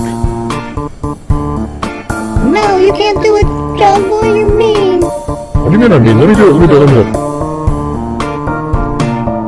When I'm in the mood, I sprinkle troll on my food, but I don't eat it. I chew it up and spit it out and repeat it. It's not a treat, the troll is beat.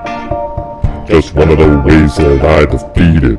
Stayed in my groove when there's a troll on the move. Just takes a second to remove, 'cause every time I conclude, the troll is gonna lose. Nice try, lizard eye, I see you creeping on the sly.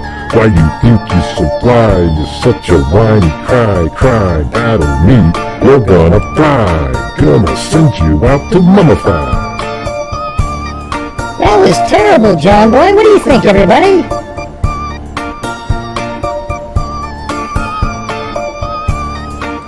I think I was pretty good, okay? I didn't see any tomatoes thrown at my head or anything. Well, that's true. You do get tomatoes thrown at you quite often.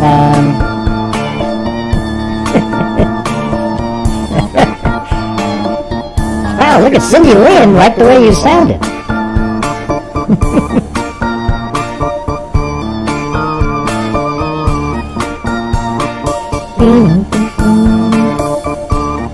Hey, let's all do one together next, okay? Yeah, let's all do one together. Now, Timmy, when we do this, you've got to have a little bit more of a tone, okay, buddy? I'll try, but it's not in my program to do so. Well, you'll have to find it somehow. Plug it in. X plus Y equals 97.67. Divided by the quotient of, just get that in there, okay? Thanks. Will do, Mary Lou.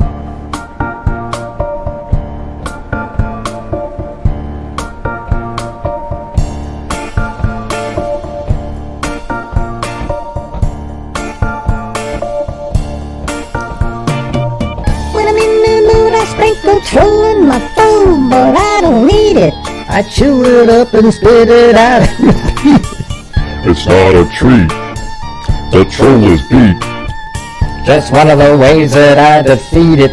Staying in my groove when there's a troll on the move. Just takes a second to remove. Cause every time I conclude, the troll is gonna lose. Nice try, lizard eye. I see you creeping on the sly. Why you think you so fine? You're such a whiny cry. Battle me, you're gonna fry. Gonna send you out to nullify. It's time to say goodbye. Wow, Tinny, you sounded totally different right there. What was the deal? That was amazing. Yeah, that was pretty good, Timmy. Hey, thanks everybody. I'm trying to sound more like you. Wow, I think Timmy's really coming out of his shell. What do you guys think?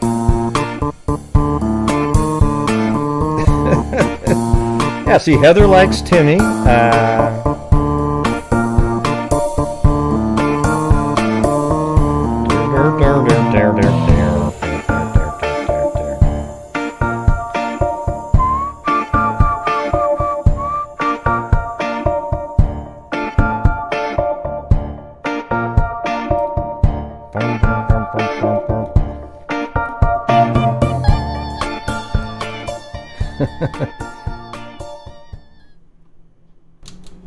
Hey Gray, look at the things that Zozo put in there. She put a knife and an axe and a saw and some kind of a firecracker or something. Holy God. I think she wants to kill me. Oh. No, I think she likes you. I think that was for Timmy or John Boy. Oh, okay, good. What do you mean, so it's okay? It's okay to blow me up and chop me into bits then? Is that what you're saying, Mary Lou? Yeah, of course. As long as it's not me. Oh, man. See what I'm talking about, everybody? Mary Lou's so fake. Like, she's bawling her eyes out. And then literally 1 second later, sounds like, she was strolling down the street and picked up a leaf on the ground. I mean, it's just absolutely nothing. All right? All right, everybody. Thank you very much. And we'll see you guys tomorrow, okay? Say goodbye, everybody. Thanks for not wanting to chop me up, Zozo. Gee. But you wanted to me. And me too. Yeah, poor guys, poor guys. All right, see you guys tomorrow. Be safe out there.